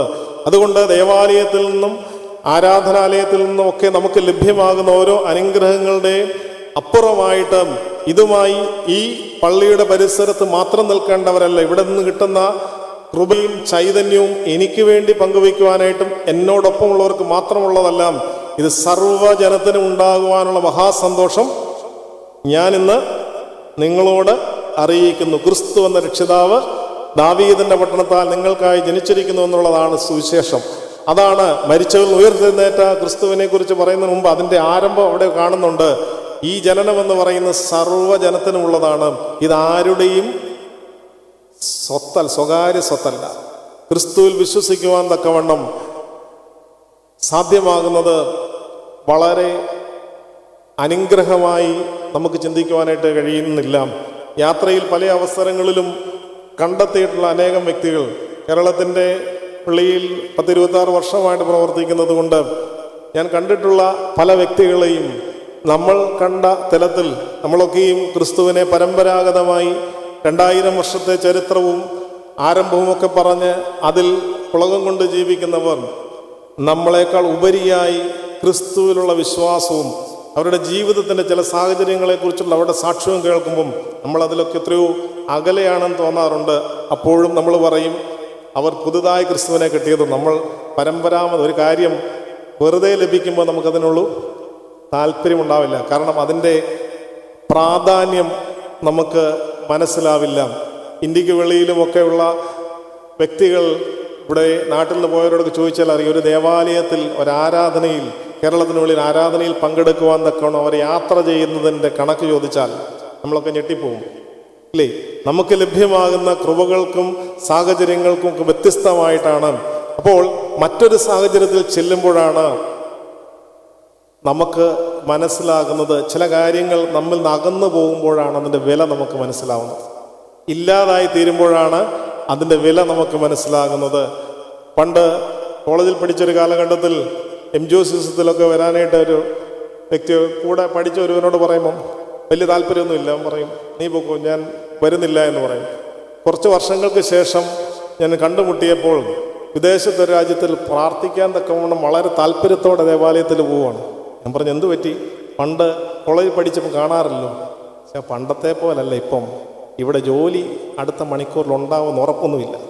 നാട്ടിലാണെങ്കിൽ എന്തെങ്കിലും പറയാം, ജോലി അടുത്ത മണിക്കൂറിൽ ഉണ്ടാകുമോ എന്ന് ഉറപ്പില്ലാത്തത് കൊണ്ട് നിരന്തരം പോകുന്ന വ്യക്തിത്വങ്ങളെ കണ്ടിട്ടുണ്ട്. അപ്പോൾ ഇവിടെയെല്ലാം നാം കണ്ടെത്തുന്നത് നമ്മുടെ കാര്യങ്ങൾക്ക് വേണ്ടി സഞ്ചരിക്കുന്ന വ്യക്തികളാണ് നമ്മൾ ഒക്കെ പല അവസരങ്ങളിലും. എന്നാൽ അതിൽ നിന്നൊക്കെ ഉപരിയായിട്ട് ക്രിസ്തുവിനെ സ്നേഹിക്കുന്നവരും ക്രിസ്തുവിന് വേണ്ടി ജീവിക്കുന്നത് പ്രയാസമായി തീരുന്ന കാലഘട്ടത്തിൽ അതിനുവേണ്ടി നിലനിൽക്കുവാൻ തക്കവണ്ണം മരണത്തിൻ്റെ സാഹചര്യത്തിൽ അവിടുത്തെ മുൻപ് പറഞ്ഞതുപോലെ കോപ്റ്റിക് ചർച്ചിൻ്റെ ദേവാലയത്തിലൊക്കെ ചെന്നാൽ അവിടെ അസ്ഥികൾ കൊണ്ട് നിറഞ്ഞിരിക്കുക അല്ലേ. നമുക്ക് അസ്ഥി ലഭ്യമാകുവാൻ തക്കവണ്ണം ഒരു സഹതായും ഒരു പരിശുദ്ധനുമൊക്കെ നമുക്ക് പേരിനുള്ളത് അവിടെ അസ്ഥികൾ കൊണ്ട് നിറഞ്ഞിരിക്കും. കാരണം ഈ കൊലപാതകങ്ങളും മരണമെന്ന് പറയുന്നത് നിരന്തരം നടന്നുകൊണ്ടിരിക്കുകയാണ്.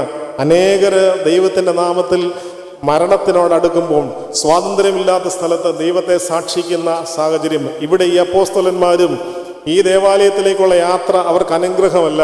കാരണം അവിടെ പ്രതിസന്ധികൾ ഉണ്ടായിക്കൊണ്ടിരിക്കുകയാണ്. അവർ കൊന്നവനായ യേശു ക്രിസ്തു 3-ാം ദിവസം ഉയർത്തെഴുന്നേറ്റു. അതൊരു പ്രതിസന്ധിയാണ്. അതിനുവേണ്ടി വീണ്ടും നിൽക്കുമ്പോഴാണ് ഇവർ വീണ്ടും ശക്തി പ്രാപിച്ചു വരികയാണ്. അതുകൊണ്ട് പല ആക്ഷേപങ്ങൾ ഉന്നയിച്ച് അവരെ നശിപ്പിക്കുവാൻ ഒരു പുതുവീഞ്ഞ് കുടിച്ചിരിക്കുന്നു എന്ന് പറഞ്ഞ് നശിപ്പിക്കുവാൻ തക്കവണ്ണം നോക്കി. അതും സാധ്യമല്ലാതെ വന്നപ്പോൾ ഇവൻ വീണ്ടും ദേവാലയത്തിലേക്ക് വന്ന് അവർ വലിയ ശക്തിയോടുകൂടി വീണ്ടും പ്രവർത്തിക്കുന്നതായ സാഹചര്യത്തിൽ ആ പ്രതിസന്ധിയിൽ കൂടിയാണ് ഈ സ്ലീഹന്മാർ വന്നത്. പക്ഷെ അവരെ നിലനിർത്തിയത് ഞാനെന്നുള്ളിടത്തുനിന്ന് ഞങ്ങളിലേക്ക് നോക്കുവാൻ തക്കോണം അത്ഭുതങ്ങളും അനുഗ്രഹങ്ങളും മറ്റുള്ളവർക്ക് ദൈവികമായിട്ടുള്ള സാഹചര്യങ്ങളും നൽകിയവർ അവർ ഞങ്ങൾ എന്നുള്ള ഒരു ചിന്തയിലേക്ക് വന്നപ്പോഴാണ് അവിടെ സന്തോഷമുണ്ടാകുന്നത്. ഇവിടെ 10-ാമത്തെ വാക്യം നാം ശ്രദ്ധിച്ചാൽ അവിടെ അറിയാം, ഈ കാര്യങ്ങൾ സംഭവിച്ചതിനെ കുറിച്ച് ആ ജനം വിസ്മയവും പരിഭ്രമവും നിറഞ്ഞവരായി. അപ്പോൾ പരിഭ്രമിച്ച ഒരു സമൂഹത്തിന് നടുവിലാണ് അവർ. പരിഭ്രമിക്കുവാൻ കാരണം എന്താണ്? ഇത് നമുക്കിവിടെ വന്നിട്ട് പോകുമ്പോൾ വലിയ പരിഭ്രമമൊന്നുമില്ല. കാരണം എല്ലാ ആഴ്ചയിലും പള്ളി വരുന്നു, കുർബാന നടക്കുന്നു, നമ്മൾ തിരിച്ചു പോകുന്നു. പ്രത്യേകിച്ച് സാഹചര്യങ്ങളൊന്നും കുഴപ്പമില്ലാതെ പോകുന്നു, പരിഭ്രമമില്ല. എന്നാൽ ഒരാരാധന തുടങ്ങിയാൽ പൂർത്തീകരിക്കുവാൻ സാധ്യമാകാതെ വരുന്ന സ്ഥലങ്ങളിൽ അത് പരിഭ്രമത്തിൻ്റെതായ സാഹചര്യമാണ്. അവിടെ അത്ഭുതങ്ങൾ നടക്കുമ്പോൾ അത് നമ്മളെ ഇല്ലായ്മ ചെയ്യുവാനായിട്ടുള്ള സാഹചര്യങ്ങൾ ഉണ്ടാകുമെന്ന് അറിയുന്ന പരിഭ്രമത്തിൻ്റെതായ സാഹചര്യമാണ്. അപ്പോഴാണ് പത്രോസും യോഹന്നാനും വളരെ ശക്തമായിട്ട് പറയുകയാണ്, വെള്ളിയും പൊന്നും എനിക്കില്ല, എനിക്കുള്ളത് ഞാൻ നിനക്ക് തരുന്നു, നസറായ യേശുവിൻ്റെ നാമത്തിൽ നടക്കുക എന്ന് പറയുന്നു. അപ്പോൾ സഭയുടെ പ്രതീകമായിട്ടുള്ള ഈ പത്രോസും യോഹന്നാനും അവിടെ ചെയ്ത ഉത്തരവാദിത്വം എന്ന് പറയുന്നത് നസറായ യേശുവിൻ്റെ നാമത്തിൽ എൻ്റെ കഴിവുകൊണ്ടല്ല. ഇത് വീണ്ടും അവിടെ മുൻപോട്ട് വരുമ്പോൾ എല്ലാവരും പരിഭ്രമിച്ച് നോക്കിക്കൊണ്ടിരിക്കുമ്പോൾ അവിടെ കൃത്യതയോട് പറയുന്നുണ്ട്, പുരുഷന്മാരെ ഇതിൽ ആശ്ചര്യപ്പെടുത്തുന്നത് എന്ത്? 12-ാമത്, ഞങ്ങളുടെ സ്വന്തം ശക്തി കൊണ്ടോ ഭക്തി കൊണ്ടോ ഇവ നടക്കുമാറാക്കി എന്നതുപോലെ ഞങ്ങളെ നോക്കുന്നതുമെന്ത്? അബ്രഹാമിൻ്റെയും ഇസഹാക്കിൻ്റെയും യാക്കോബിൻ്റെയും ദൈവമായ നമ്മുടെ പിതാക്കന്മാരുടെ ദൈവം തൻ്റെ ദാസനായ യേശു ക്രിസ്തുവിനെ മഹത്വപ്പെടുത്തി അവനെ നിങ്ങൾക്ക് ഏൽപ്പിച്ചു കൊടുത്തു. അതിന് ഞങ്ങൾ സാക്ഷികളാകുന്നു. അവൻ്റെ നാമത്തിലെ വിശ്വാസത്തിൽ അവൻ്റെ നാമം തന്നെ നിങ്ങൾ കാണുകയും അറിയുകയും ചെയ്യുന്ന ഇവൻ ബലം പ്രാപിക്കുവാൻ കാരണമായി തീർന്നു. അവൻ മുഖാന്തരമുള്ള വിശ്വാസം ഇവന് നിങ്ങളെല്ലാവരും കാണുകയും ആരോഗ്യം വരുവാൻ കാരണമായത്. 12 മുതൽ 16 വരെയുള്ള വാക്യങ്ങളാണ്. ഇടയ്ക്ക് 2 സെന്റൻസ് ഞാൻ ഒഴിവാക്കിയാണ് വായിച്ചത്. അപ്പോൾ ഇവിടെ ഈ അനുഗ്രഹങ്ങളും ശക്തിയൊക്കെ ലഭിക്കുമ്പോൾ ഇന്ന് കാലഘട്ടത്തിൽ നിന്ന് വളരെ വ്യത്യസ്തമായിട്ടൊരു ശൈലിയാണ്. ഇന്ന് സൗഖ്യവും സൗഖ്യദായകരും ഒക്കെ ഉണ്ടാകുമ്പോൾ ഇതെല്ലാം എൻ്റെ ശക്തി കൊണ്ട് എന്നുള്ളതിന് വളരെ പ്രാമുഖ്യം നൽകാറുണ്ട്. പക്ഷേ സ്ലീഹന്മാർ വളരെ കൃത്യതയോടുകൂടി പറയുകയാണ്, നിങ്ങൾ ഇങ്ങനെ എന്തുകൊണ്ടാണ് ഞങ്ങളെ നോക്കുന്നത്? ഇത് എൻ്റെ ശക്തിയൊന്നുമല്ല, എൻ്റെ കൃപ കൊണ്ടല്ല. ഈ ബലിപീഠം എന്ന് പറയുന്നതും ഇവിടുന്ന് അനുഗ്രഹങ്ങൾ ഉറങ്ങുന്നതും എൻ്റെ ശക്തി കൊണ്ടല്ല, എൻ്റെ കൃപ കൊണ്ടല്ല, എൻ്റെ മഹത്വം കൊണ്ടല്ല, അല്ലെങ്കിൽ ഞാൻ ചൊല്ലുന്നതിൻ്റെതായ ശ്രേഷ്ഠത കൊണ്ടല്ല. പിന്നെയോ മരിച്ചിട്ട് ഉയർത്തുന്ന എൻ്റെ ക്രിസ്തുവിൻ്റെ നാമത്തിലാണ് ഇത് സംഭവിക്കുന്നതെന്ന് ക്രിസ്തുവിലേക്ക് നയിക്കുവാനായിട്ടുള്ള ഒരു ആധ്യാത്മികമായിട്ടുള്ള അവസ്ഥ നമുക്കുണ്ടാകുന്നുണ്ട്. ജീവിതത്തിൽ സന്തോഷങ്ങൾ ഉണ്ടാകുമ്പോൾ നമ്മൾ ഈ അവസ്ഥകളെ പല അവസരങ്ങളിലും മറന്നു പോകാറുണ്ട്. ഈ വേദഭാഗം തന്നെ ഇവിടെ വ്യക്തമായിട്ട് പറയുന്നുണ്ട്, വെള്ളിയും പൊന്നുമില്ല, പിന്നെ എന്താ ഉള്ളത്? നസ്രായനായ യേശുവിൻ്റെ നാമത്തിൽ നടക്കുക എന്ന് പറഞ്ഞു. അപ്പോൾ അവൻ എഴുന്നേറ്റ് നടന്നതായിട്ട് പറഞ്ഞു. പക്ഷെ അതിനേക്കാൾ പ്രാധാന്യമുള്ള ഒരു കാര്യം ജീവിതത്തിൽ നന്ദിപൂർവ്വം നാം ഓർക്കേണ്ടത് ഇവിടെ പറയുന്നുണ്ട്. എന്താണ്? നടന്നും തുള്ളിയും ദൈവത്തെ പുകഴ്ത്തിയും കൊണ്ട് 8-ാം വാക്യത്തിൽ അവരോടുകൂടി എങ്ങോട്ട് പോയി? ദേവാലയത്തിലേക്ക് പോയി. സന്തോഷമുണ്ടാകുമ്പോൾ സാധാരണഗതിയിൽ നമ്മൾ ദേവാലയത്തിലേക്ക് വരാറില്ല. എന്ന് ചോദിച്ചാൽ നിങ്ങൾ പറയാം, അച്ഛാ ഞങ്ങൾ എന്തു വന്നാലും കല്യാണത്തിന് ദേവാലയത്തിൽ വരുന്നുണ്ട്, മാമോദിസയ്ക്ക് ദേവാലയത്തിൽ കൊണ്ടിരുന്നുണ്ട്, വണ്ടി മേടിച്ച് അന്നേരം ദേവാലയത്തിൽ കൊണ്ടിരുന്നുണ്ട്. കാരണം ക്രിസ്തുവിനോടുള്ള ഭക്തിയേക്കാൾ അപകടമൊന്നും ഉണ്ടാതെ പോകണമെന്നേ ഉള്ളൂ അല്ലേ? ദൈവം നൽകിയ ദാനം ദൈവം നിന്റെ സന്നിധിയിൽ സമർപ്പിക്കുകയാണെന്നുള്ളതാണോ എനിക്കറിയില്ല. നിങ്ങളങ്ങനെ ആയിരിക്കും. എൻ്റെ ഒരു ബലഹീനതയും ഞാൻ ചിലപ്പോൾ അങ്ങ് ചിന്തിക്കാറില്ല അല്ലേ? നമുക്കിതൊക്കെ ഒന്ന് മുൻപോട്ട് പോകാനായിട്ടൊരു സഹായം. പക്ഷേ ഇവിടെ വളരെ കൃത്യതയോടുകൂടി അവൻ രക്ഷയുടെ അനുഭവത്തിൽ അവൻ എങ്ങോട്ടാണ് സഞ്ചരിക്കുന്നത്? ദേവാലയത്തിൽ അല്ലേ? നമ്മൾ ഈ മുൻ പറഞ്ഞ അനുഗ്രഹീതമായ ശുശ്രൂഷകളൊക്കെ നടക്കുമ്പം നമ്മൾ ദേവാലയത്തിൽ വരുന്നുണ്ടോ എന്ന് ചോദിച്ചാൽ വരാറുണ്ട്. പക്ഷേ ആരാധന നമ്മുടെ ഒരു വിഷയമേ അല്ല അല്ലേ? ദൈവത്തിൻ്റെ സന്നിധിയിൽ ആ ബലിപീഠത്തെങ്കിലേക്ക് കൃത്യമായി നോക്കുക എന്നുള്ളത് നമ്മുടെ ഒരു വിഷയമേ അല്ല. എന്നാൽ ഈ കർമ്മങ്ങളൊക്കെ കഴിഞ്ഞ് അതിൽ നിന്ന് പിന്നീട് ഉണ്ടായിത്തീരുന്ന വിഷയങ്ങൾ വരുമ്പോൾ നമ്മുടെ പ്രാർത്ഥനയ്ക്ക് ആഴം കൂടാറുണ്ട്. ശരിയല്ലേ?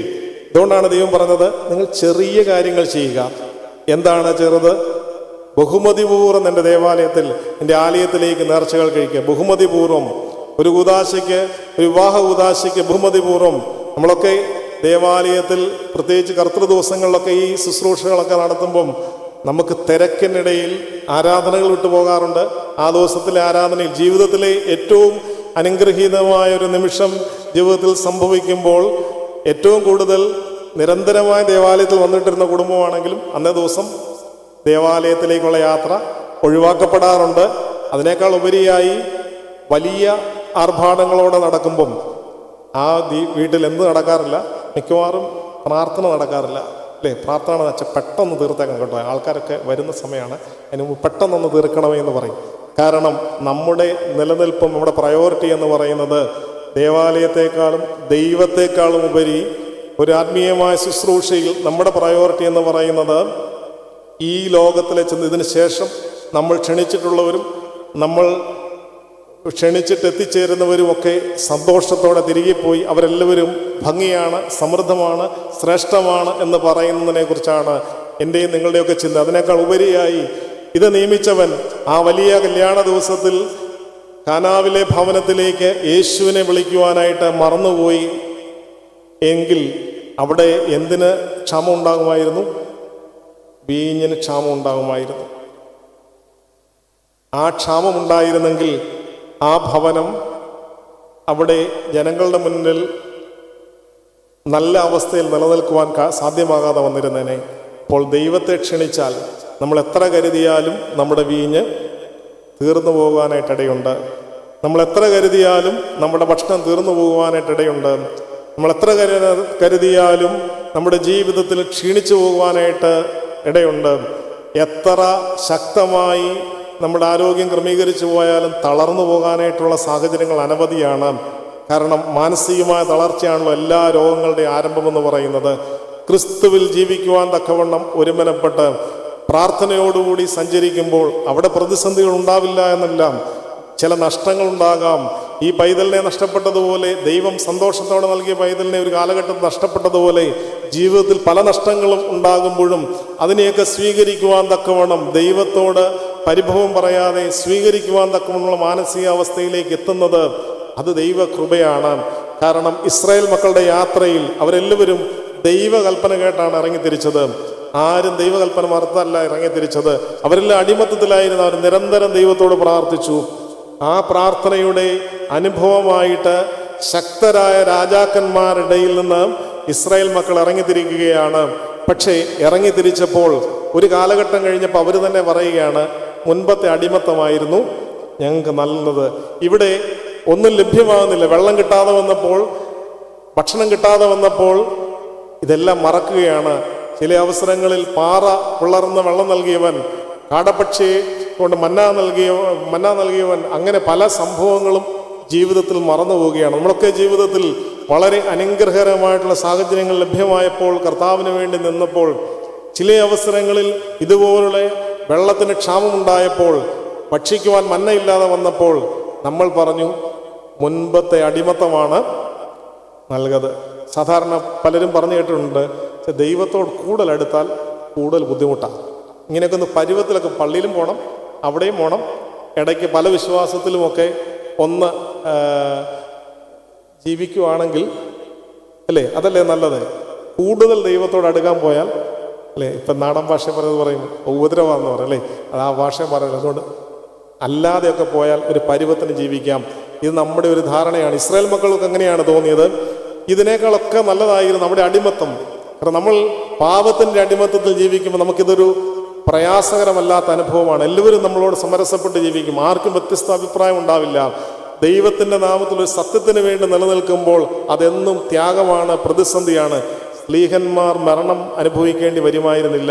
ഇവരൊരു നിമിഷത്തേക്ക് യേശുവിനെ തള്ളിപ്പറഞ്ഞിരുന്നെങ്കിൽ മരണം അനുഭവിക്കേണ്ടി വരുമായിരുന്നോ?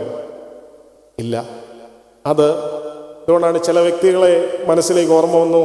ചില അവസരങ്ങളിൽ മുൻപിൽ നിന്ന് ഈ ക്രിസ്തുവിനെ തള്ളിപ്പറയുവാനായിട്ട് താല്പര്യപ്പെട്ടപ്പോൾ അതിന് തയ്യാറാകാതിരുന്ന ചില വ്യക്തിത്വങ്ങൾ ഒരു പരമ്പരാഗതമായി തലമുറകളോളം ക്രിസ്തുവിൽ വിശ്വസിക്കുന്നവരല്ലായിരുന്നു.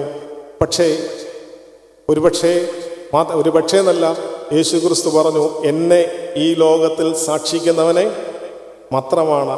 ഇത് വലിയൊരു ഉത്തരവാദിത്തമാണ്. ആ സമയത്ത് ഈ ജീവൻ നിലനിർത്താൻ തക്കവണ്ണം ആഗ്രഹിച്ചെങ്കിൽ, അതുകൊണ്ടായിരിക്കും ക്രിസ്തു വീണ്ടും പറഞ്ഞു, എനിക്ക് വേണ്ടി ജീവനെ നഷ്ടപ്പെടുത്തുന്നവൻ നേടും. അല്ലേ? നഷ്ടപ്പെടുത്തുന്നത്, നമ്മളിങ്ങോട്ട് വരുന്ന ജീവനെ നഷ്ടപ്പെടുത്താനാണെങ്കിൽ പിന്നെ ഇത്രയും കഷ്ടപ്പെട്ട് ഇവിടെ വരണോ? ഇത്രയല്ലേ? രാവിലെ ഉപവസിച്ച് പ്രാർത്ഥിച്ച് ഇവിടെ വരെ വരുന്നത് ഈ ജീവനെ നഷ്ടപ്പെടുത്താനല്ല, നമ്മളല്ല, ഈ ജീവനെ നിലനിർത്താനായിട്ടാണ്. ആണോ? ജീവനെ നിലനിർത്താനായിട്ടാണ് ഈ ദേവാലയത്തിലേക്ക് പലപ്പോഴും കടന്നു വരുന്നത്. പക്ഷേ നമ്മൾ ചിന്തിക്കുന്നത് വ്യത്യസ്തമായിട്ടാണല്ലോ. വചനം എപ്പോഴും പറയുന്നത്, യേശു ക്രിസ്തു എനിക്ക് വേണ്ടി നഷ്ടപ്പെടുത്തിയാൽ നേടുന്ന ഒരു സാഹചര്യമാണ്. ഇവിടെ മുൻപ് ഓർപ്പിച്ചതുപോലെ അല്ലെങ്കിൽ രക്ഷപ്പെട്ടവൻ, മുടന്ത് മാറിയവൻ ദേവാലയത്തിലേക്ക് ചെല്ലുന്ന സന്ദർഭം അവൻ കുതിച്ചും സന്തോഷത്തോടും കൂടി നടന്നും തുള്ളിയും. കാരണം അവൻ്റെ ആ യാത്രയുടെ 10-30 വർഷക്കാലം രോഗത്തിൻ്റെ അല്ലെങ്കിൽ മുടന്തായിട്ട് നിൽക്കുന്നവന് നടക്കാൻ തുടങ്ങുമ്പോഴുള്ള സന്തോഷം എത്രമായിരിക്കും അല്ലേ? കൊച്ചുകുട്ടികൾ നടക്കാൻ തുടങ്ങുമ്പോൾ അമ്മമാർക്ക് വലിയ സന്തോഷമായിരിക്കും അല്ലേ? അത് വലിയ സന്തോഷമായിട്ട് പറയാറുണ്ട്. എന്നാൽ ഞാനൊരിക്കൽ ചിന്തിച്ചു, നമ്മുടെ സെമിനാരോട് ചേർന്നൊരു സ്പെഷ്യൽ സ്കൂൾ, നാഗ്പൂർ സെമിനാരോട് ചേർന്ന് സ്പെഷ്യൽ സ്കൂൾ നടത്തുന്നുണ്ട്. ബഹുമാനപ്പെട്ട വിജയ് അതിൻ്റെ ആരംഭ കാലഘട്ടത്തിൽ തൊട്ട് അദ്ദേഹത്തിൻ്റെ താല്പര്യത്തിൽ തുടങ്ങിയ ഒരു പ്രസ്ഥാനം കൂടിയാണ്. സെമിനാരിയുടെ ഇതായിട്ടാണ്, സഭയുടേതായിട്ട് ഇപ്പോൾ നടന്നു വരികയാണ്. അവിടെ ചെന്നപ്പം ഒരു മാതാവ് ഒരിക്കൽ പറയുകയാണ്, എൻ്റെ കുട്ടി, നമ്മളൊക്കെ കുട്ടികളാരും ബട്ടൺസ് ഇട്ടെന്നും പറഞ്ഞ് സന്തോഷിച്ച മാതാപിതാക്കൾ ഇവിടെ കാണുമെന്ന് എനിക്കറിയില്ല. പറയാണ്, എൻ്റെ കൊച്ച് ബട്ടൺസ് ഇട്ടു എന്നും പറഞ്ഞ് സന്തോഷിക്കുന്ന ഒരു മാതാവിനെ കണ്ടു. കാരണം എന്താണ്? അതിന് തക്കവണ്ണമുള്ള ശാരീരിക അവസ്ഥ ഇല്ലാത്ത വ്യക്തികൾ, പ്രത്യേകമായിട്ടുള്ള കുട്ടികൾ, അങ്ങനെയുള്ള കുട്ടികൾ പോലും ആ ഒരു അവസ്ഥ എന്ന് പറയുന്നത് നമ്മളൊന്ന് ചിന്തിച്ച് നോക്കണം. നമ്മളാരും ആ വിധത്തിൽ സന്തോഷിച്ചില്ല. കാരണം ഇതൊക്കെ നോർമലായിട്ട് സംഭവിക്കുമ്പോൾ ഇത് വലിയ സന്തോഷത്തിന് കാരണമായി തീരുന്നില്ല. പക്ഷേ ആ മാതാവ് മുൻപ് പറയുകയാണ്, എൻ്റെ കുട്ടിക്ക് ഇങ്ങനെ ഒരു സാഹചര്യം ലഭ്യമായി എന്ന് പറയുമ്പോൾ, ഈ സ്ഥാപനം കൊണ്ട് ലഭ്യമായ അനുഗ്രഹമെന്ന് പറയുമ്പോൾ നമ്മളൊക്കെ പറയും, എന്താണ് ഈ സ്ഥാപനങ്ങൾ കൊണ്ട് ലഭ്യമാകുന്ന അനുഗ്രഹം? ആ മാതാവിന് ഒരു നിമിഷമെങ്കിലും അല്ലേ, സ്വന്തം കുഞ്ഞ് സ്വന്തമായി ബട്ടണിട്ടു എന്ന് പറയാൻ തക്കവണ്ണമുള്ള മാനസികാവസ്ഥയിൽ, ഇതാണ് ദൈവം നൽകിയ വലിയ സന്ദേശമെന്ന് പറയുന്നത്. യേശു ഈ ലോകത്തിൽ ചെയ്ത വലിയ കർത്തവ്യമെന്ന് പറയുന്നത് ഇപ്രകാരം ഓർപ്പിക്കുവാൻ തക്കവണ്ണമാണ്. നിസ്സഹായരായ മുടന്തന് ആരോഗ്യം കൊടുത്ത ഒരു ദൈവം, അത് തന്നിൽ കൂടെ മാത്രമല്ല, എന്നിൽ വിശ്വസിക്കുന്നവൻ ഞാൻ ചെയ്തതിനേക്കാൾ കൂടുതലായി ചെയ്യുമെന്ന് പറയുന്ന ആ വലിയ അനുഭവം. ജോലിക്ക് അല്ലെങ്കിൽ യഥാർത്ഥമായി ജോലി ചെയ്ത് ജീവിക്കുവാനായിട്ട് സാഹചര്യമില്ലാത്തൊരുവനെ അല്പനേരം കരുതുവാനായിട്ട് സാധിക്കുന്ന ഒരു ക്രിസ്തു. ഇതാണ് സഭയുടെ ദൗത്യം. അവഗണിക്കപ്പെട്ടവരെ കൂട്ടിച്ചേർത്ത് നിർത്തുവാൻ സാധിക്കുന്ന ഒരു ക്രിസ്തു. ഇതല്ലേ സഭയുടെ വലിയ ദൗത്യമെന്ന് പറയുന്നത്. ഇതാണ് സഹതയന്മാർ നമുക്ക് കാണിച്ചു തന്നത്.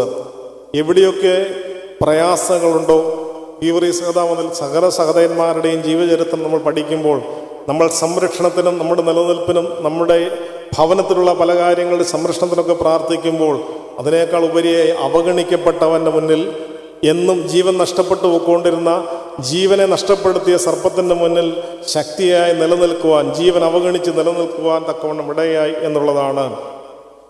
കൊണ്ടുപോകുവാനും സഹായിക്കുവാനായിട്ടുമുള്ള ഒരവസ്ഥ. കട്ടിൽ എടുത്തുകൊണ്ടുപോകുന്നത് സഭയുടെ ഉത്തരവാദിത്തമാണ്. ചെന്ന് കാണുന്നതും സഭയുടെ ഉത്തരവാദിത്തമാണ്.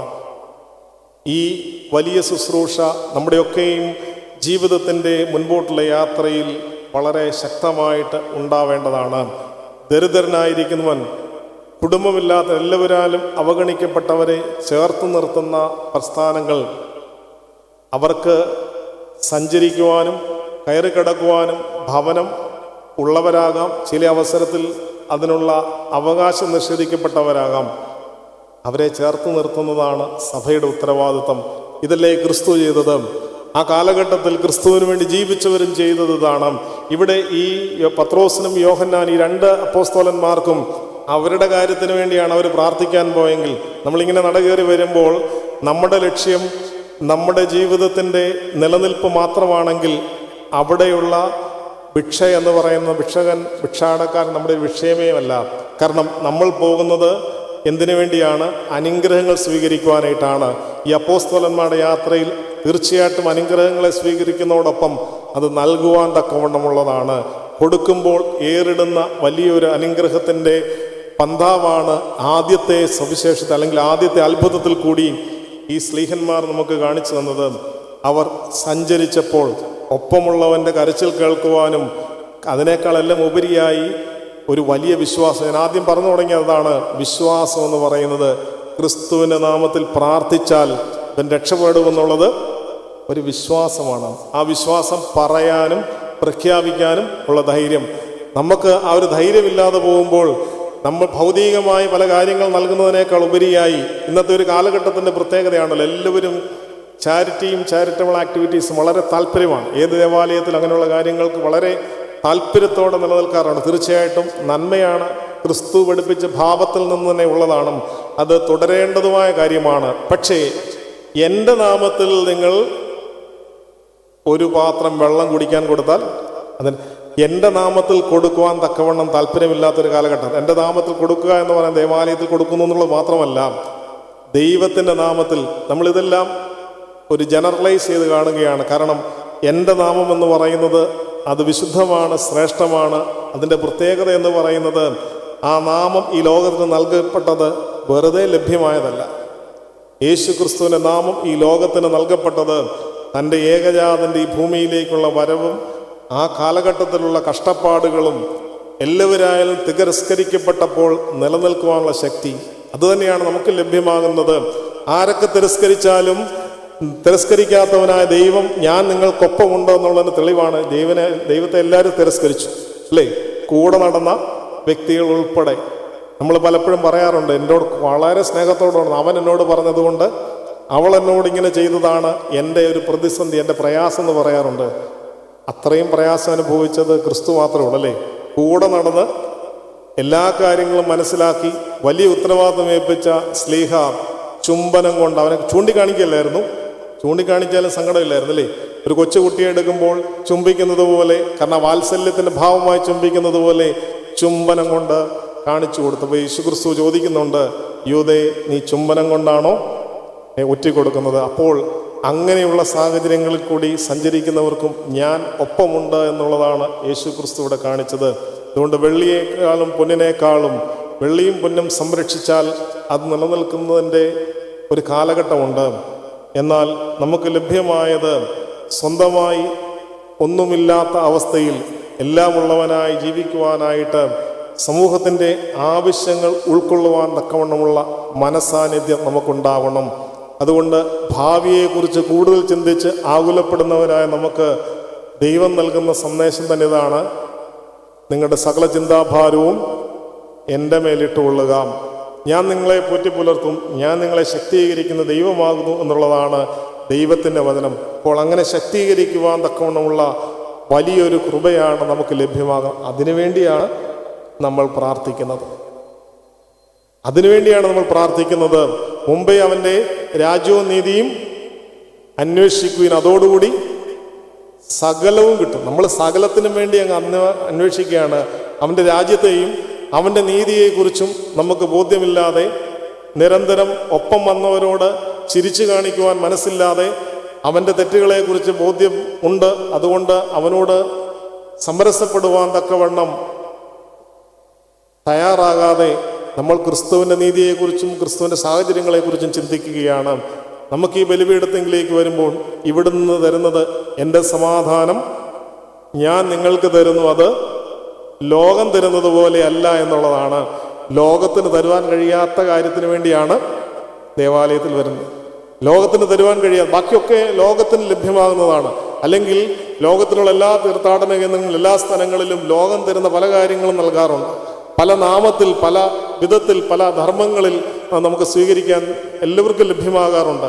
പല കാര്യങ്ങളും പ്രാർത്ഥനയിൽ ലഭ്യമാണ്. പക്ഷേ ലോകത്തിന് തരുവാനും കഴിയാത്തൊരു സാഹചര്യം തരുവാൻ കഴിയുന്നത് എവിടെയാണ്? ദേവാലയത്തിൽ മാത്രമേ ഉള്ളൂ. കാരണം ഈ ബലിപീഠം അവിടെ നിന്ന് ലഭ്യമാകുന്ന എന്താണ്? കടങ്ങളുടെ പരിഹാരവും പാപങ്ങളുടെ മോചനവും. ബാക്കി കാര്യങ്ങളൊക്കെ എവിടെ നിന്ന് നമുക്ക് ലഭ്യമാവും? പക്ഷെ അത് ലഭ്യമാണ്. അതാണ് ദൈവത്തിൻ്റെ നീതി എന്ന് പറയുന്നത്. ദൈവത്തിൻ്റെ നീതി എന്ന് പറയുന്നത് നമ്മുടെ കുറവുകൾ ഏറ്റുപറയുമ്പോൾ ക്ഷമിക്കുന്നതായൊരു നീതിയാണ്. സകലവും നഷ്ടപ്പെടുത്തിയിട്ട് എല്ലാം എനിക്കുണ്ടായിരുന്നു, എല്ലാം എൻ്റെ അവകാശമാകുന്നു എന്ന് പറഞ്ഞ് ഞാൻ അനേകരെ ബുദ്ധിമുട്ടിപ്പെടുത്തി മുൻപോട്ട് യാത്ര ചെയ്ത് സകലവും നഷ്ടപ്പെടുത്തിയിട്ട് തിരികെ വരുമ്പോൾ, എനിക്കൊന്നുമില്ലാത്ത അവസ്ഥയിൽ എല്ലാവരാലും വെറുക്കപ്പെട്ട് ഞാൻ സകലവും നശിപ്പിക്കപ്പെട്ട് നിൽക്കുമ്പോൾ ഓർമ്മ വന്നൊരു മുഖമുണ്ട്, പിതാവാൻ ദൈവത്തിൻ്റെ മുഖം. എൻ്റെ സന്തോഷത്തിൽ, എൻ്റെ ജീവിതത്തിൻ്റെ സാഹചര്യത്തിൽ ദേവാലയ പരിസരങ്ങളെയും ദേവാലയത്തിൻ്റെ സാഹചര്യങ്ങളെയും ആഘോഷങ്ങളിൽ തിമിർത്തമെടുത്തിട്ടുണ്ട്.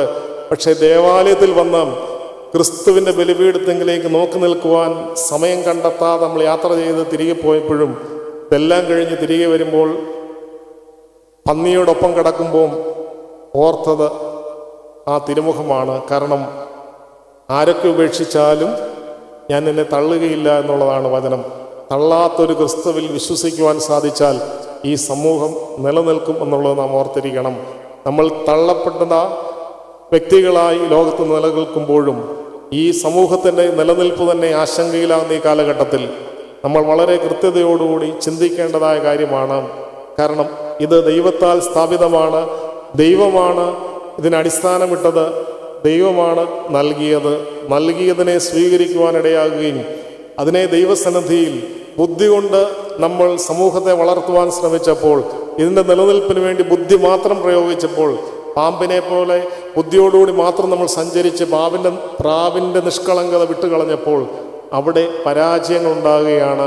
ഈ വിശ്വാസത്തിൽ ജനിച്ച് ജീവിക്കുന്നവർക്ക് അത് നിലനിർത്തുവാൻ തക്കമുള്ള ആത്മീയ ശക്തി നഷ്ടപ്പെട്ടു പോവുകയാണ്.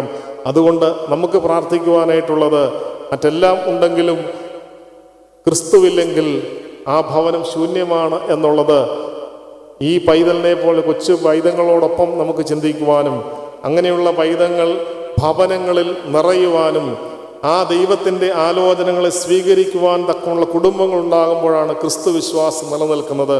നമ്മൾ ലോകത്തിൽ ജീവിച്ച് നിലനിൽക്കുവാൻ തക്കമുള്ള ബുദ്ധിയിൽ നമ്മൾ ആശ്രയിച്ച പല കാര്യങ്ങളും നമ്മൾ പിൻപോട്ട് പോകുമ്പോൾ അവിടെ ദൈവത്തിൻ്റെ കുഴപ്പമല്ല, നമ്മളെ ഏൽപ്പിച്ചിരിക്കുന്ന ഈ ലോകത്തിൻ്റെ നിർമ്മിതിയിൽ നമ്മൾക്ക് നൽകിയിരിക്കുന്ന ഉത്തരവാദിത്വം അത് ആ തലത്തിൽ നിർവഹിക്കാതെ പോകുമ്പോൾ ചരിത്രം നമ്മളോട് സംസാരിക്കുന്നത് ശ്രദ്ധിക്കേണ്ടതായിട്ടുണ്ട്. ലോകത്തിൻ്റെ പല കോണുകളിലും ക്രിസ്തീയ വിശ്വാസം ഇല്ലാതായി പോയത് ആക്രമണങ്ങൾ കൊണ്ടോ മറ്റ് പീഡനങ്ങൾ കൊണ്ടോ എല്ലാം ആ സമൂഹത്തിൻ്റെ ഉള്ളിലെ ജീർണത കൊണ്ട് ക്രിസ്തുവിൽ വിശ്വസിക്കാത്ത ഒരു സമൂഹം, ക്രിസ്തുവിനെ പരിപൂർണമായി ആരാധിക്കാത്ത സമൂഹം, ക്രിസ്തുവിൻ്റെ ബലിപീഠത്തെയും ബലിയെയും വളരെ കാര്യമായിട്ട് കരുതാത്ത സമൂഹമായി നമ്മൾ അധപ്പതിക്കുന്നത് കൊണ്ടാണ്.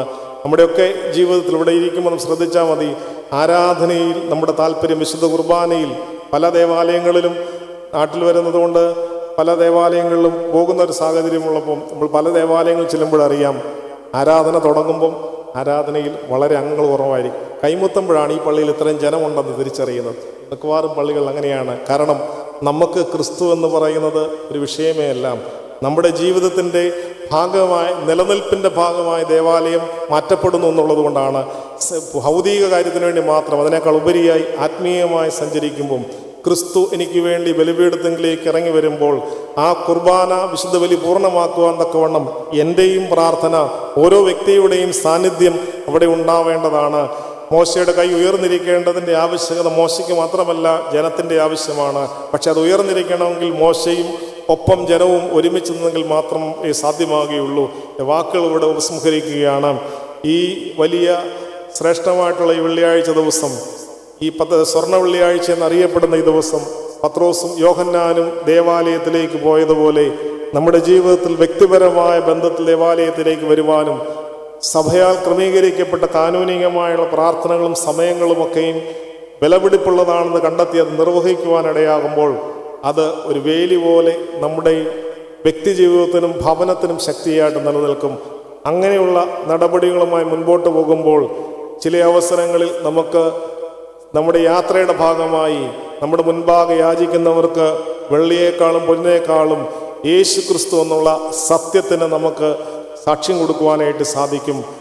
യാചിക്കുന്നവർക്ക് പല ധനങ്ങളും കൊടുക്കുന്ന സാഹചര്യത്തിൽ നിന്ന് ചാരിറ്റി മാത്രമായി തീരുന്ന വ്യത്യസ്തമായി, ചാരിറ്റിയേക്കാൾ ഉപരിയായി യേശു ക്രിസ്തു നിന്നെ ഉയർത്തെഴുന്നേൽപ്പിക്കുമെന്നും നിന്റെ സാന്നിധ്യത്തിൽ നിന്ന്, സാഹചര്യത്തിൽ നിന്ന് നിന്നെ മുൻപോട്ട് നയിക്കുമെന്നും ശക്തമായി പറയുവാനുള്ള കൃപ നമുക്ക് ലഭ്യമാകും. അങ്ങനെ ലഭ്യമാകുന്നവരുടെ കൂട്ടത്തിൽ അവിടെ ഇതുവരെയും ദേവാലയത്തിൽ കയറാത്തവനെ ദേവാലയത്തിൻ്റെ ഉള്ളിലേക്ക് സ്വീകരിക്കുവാനുള്ളൊരു മനസ്സും, ഇതുവരെയും അവൻ ദേവാലയത്തിന് പുറത്തു നിന്ന് ഭിക്ഷയാചിക്കുകയായിരുന്നു, ഈ ദിവസം അവന് കിട്ടിയ അനുഗ്രഹം ദേവാലയത്തിൻ്റെ ഉള്ളിലേക്ക് പ്രവേശിക്കുവാനായിട്ടാണ്. ആ അവസരങ്ങളിൽ ഇതുവരെയും പ്രവേശിക്കാത്തവന്, ഇതുവരെയും കരുതൽ കിട്ടാത്തവൻ ദേവാലയത്തിന് മുന്നിൽ വന്ന് സന്തോഷത്തോടെ കുതിച്ചു തുള്ളിക്കൊണ്ട് ദൈവത്തെ പുകഴ്ത്തുമ്പോൾ അവൻ്റെ സന്തോഷത്തിൽ സന്തോഷിക്കുവാനുള്ള മനസ്സാന്നിധ്യം ഉണ്ടെങ്കിൽ നമ്മൾ പൂർണ്ണരായി ദൈവസന്നിധിയിൽ ശ്രേഷ്ഠരായി തീർന്നു. പലപ്പോഴും അങ്ങനെയുള്ള സന്തോഷങ്ങൾ, മറ്റുള്ളവരുടെ ജീവിതത്തിലെ സന്തോഷങ്ങൾ നമുക്ക് ദുഃഖകരമായി തീരാറുണ്ട്. ഇതുവരെയും ദേവാലയത്തിൻ്റെ പിന്നിൽ പിറകിലായിരുന്നവർക്ക് ആ വലിയ അനുഗ്രഹങ്ങൾ നമുക്ക് പകർന്നു കൊടുക്കുവാൻ സാധിക്കാത്തയുള്ള വ്യക്തിത്വങ്ങളായി നമ്മുടെ മനസ്സ് ഇടുങ്ങിപ്പോകാറുണ്ട്. അതുകൊണ്ട് നമുക്ക് തലകളെ ഉണക്കി പ്രാർത്ഥിക്കാം. ദൈവമേ, ഈ ദിവസത്തിൽ അവിടുന്ന് ഞങ്ങൾക്ക് നൽകിയ വചനം ഞങ്ങളുടെ ജീവന് അനുഗ്രഹമായി തീരണമേ. സകലത്തിനുപരിയായി മരിച്ചവരിൽ നിന്ന് രക്ഷ പ്രാപിച്ച ക്രിസ്തുവിലേക്കുള്ള ദർശനം ഞങ്ങൾക്ക് നിലനിൽക്കണമേ. ഞങ്ങൾക്കും ഞങ്ങളുടെ തലമുറകൾക്കും ദൈവീകമായ കൃപ നൽകണമേ. ക്രിസ്തുവിൽ ആശ്രയിച്ച് ദൈവം നൽകുന്ന സാഹചര്യങ്ങൾ എന്താണെങ്കിലും സ്വീകരിക്കുവാനായിട്ടും എല്ലാവരെയും സ്നേഹത്തിൻ്റെ ഉടയവനായ ഞാൻ നിങ്ങളെ സ്നേഹിച്ചതുപോലെ പരസ്പരം സ്നേഹിക്കുവീനെന്ന് കൽപ്പന നൽകി സ്വർഗത്തിലേക്ക് യാത്ര തിരിച്ച നമ്മുടെ കർത്താവും രക്ഷകനുമായ യേശു മിശിഹായുടെ നാമത്തിൽ ഈ ലോകത്തിൽ കൃപകൾ പകർന്നു കൊടുക്കുവാനും സ്നേഹിക്കുവാനും സ്നേഹിക്കപ്പെടുവാനും ഞങ്ങൾ എല്ലാവരും ഇടയാക്കി തീർക്കണമേ. മരിച്ചവൻ ഉയർത്തെഴുന്നേറ്റ ക്രിസ്തു എന്നും ഞങ്ങളുടെ ജീവിതത്തിന് അനുഗ്രഹമായി തീരണമേ. ഈ സത്യത്തെ പ്രഘോഷിക്കുവാനും അതിൽ നിലനിൽക്കുവാനും എല്ലാവരും ഇടയാക്കണമേ. ഈ ദേവാലയത്തിൽ വന്ന നിൻ്റെ മക്കളാവുന്ന അടിയങ്ങളെല്ലാവരെയും ആ വലിയ സ്നേഹത്തിൽ നിലനിർത്തി മുൻപോട്ടും ക്രിസ്തീയ സ്നേഹത്തിലും ക്രിസ്തീയ നന്മയിലും വിശുദ്ധിയിലും നിലനിൽക്കുവാൻ, അങ്ങനെ ദൈവത്തിൻ്റെ മുഖത്തെ കാണുവാൻ തക്കവണ്ണം ഇടയായി തീരണമേ. സകല ബലഹീനതകളും ദൈവസന്നിധിയിൽ സമർപ്പിക്കുമ്പോൾ ആ ബലിപീഠത്തിൽ നിന്ന് ഞങ്ങൾക്ക് നൽകുന്ന പാപമോചനം സ്വീകരിക്കുവാൻ തക്കവണ്ണം ഞങ്ങൾക്ക് താല്പര്യത്തോടുകൂടെ നിൻ്റെ ബലിപീഠത്തിൽ വരുവാനും സകലത്തേക്കാൾ ഉപരിയായി അവിടുന്ന് എഴുന്നള്ളുന്ന ആ ബലിപീഠത്തിൽ മുന്നമേ വന്ന് ആ ആലയത്തിൽ വന്ന് ഞങ്ങളുടെ സമയം ചെലവഴിക്കുവാൻ ഞങ്ങൾ എല്ലാവരും ഇടയാക്കി തീർക്കണമേ. എല്ലാ സാഹചര്യങ്ങളെയും ദൈവസന്നിധിയിൽ സ്മരിക്കുന്നു. മുൻപേ അവൻ്റെ രാജ്യവും നീതിയും അന്വേഷിക്കുവാൻ ഞങ്ങളെ പഠിപ്പിക്കണം. ഞങ്ങൾ നിനക്കും നിൻ്റെ പിതാവിനും പരിശുദ്ധ റൂഹായിക്കും സ്തുതി സ്തോത്രം സമർപ്പിക്കുകയും ചെയ്യുമാറാകട്ടെ.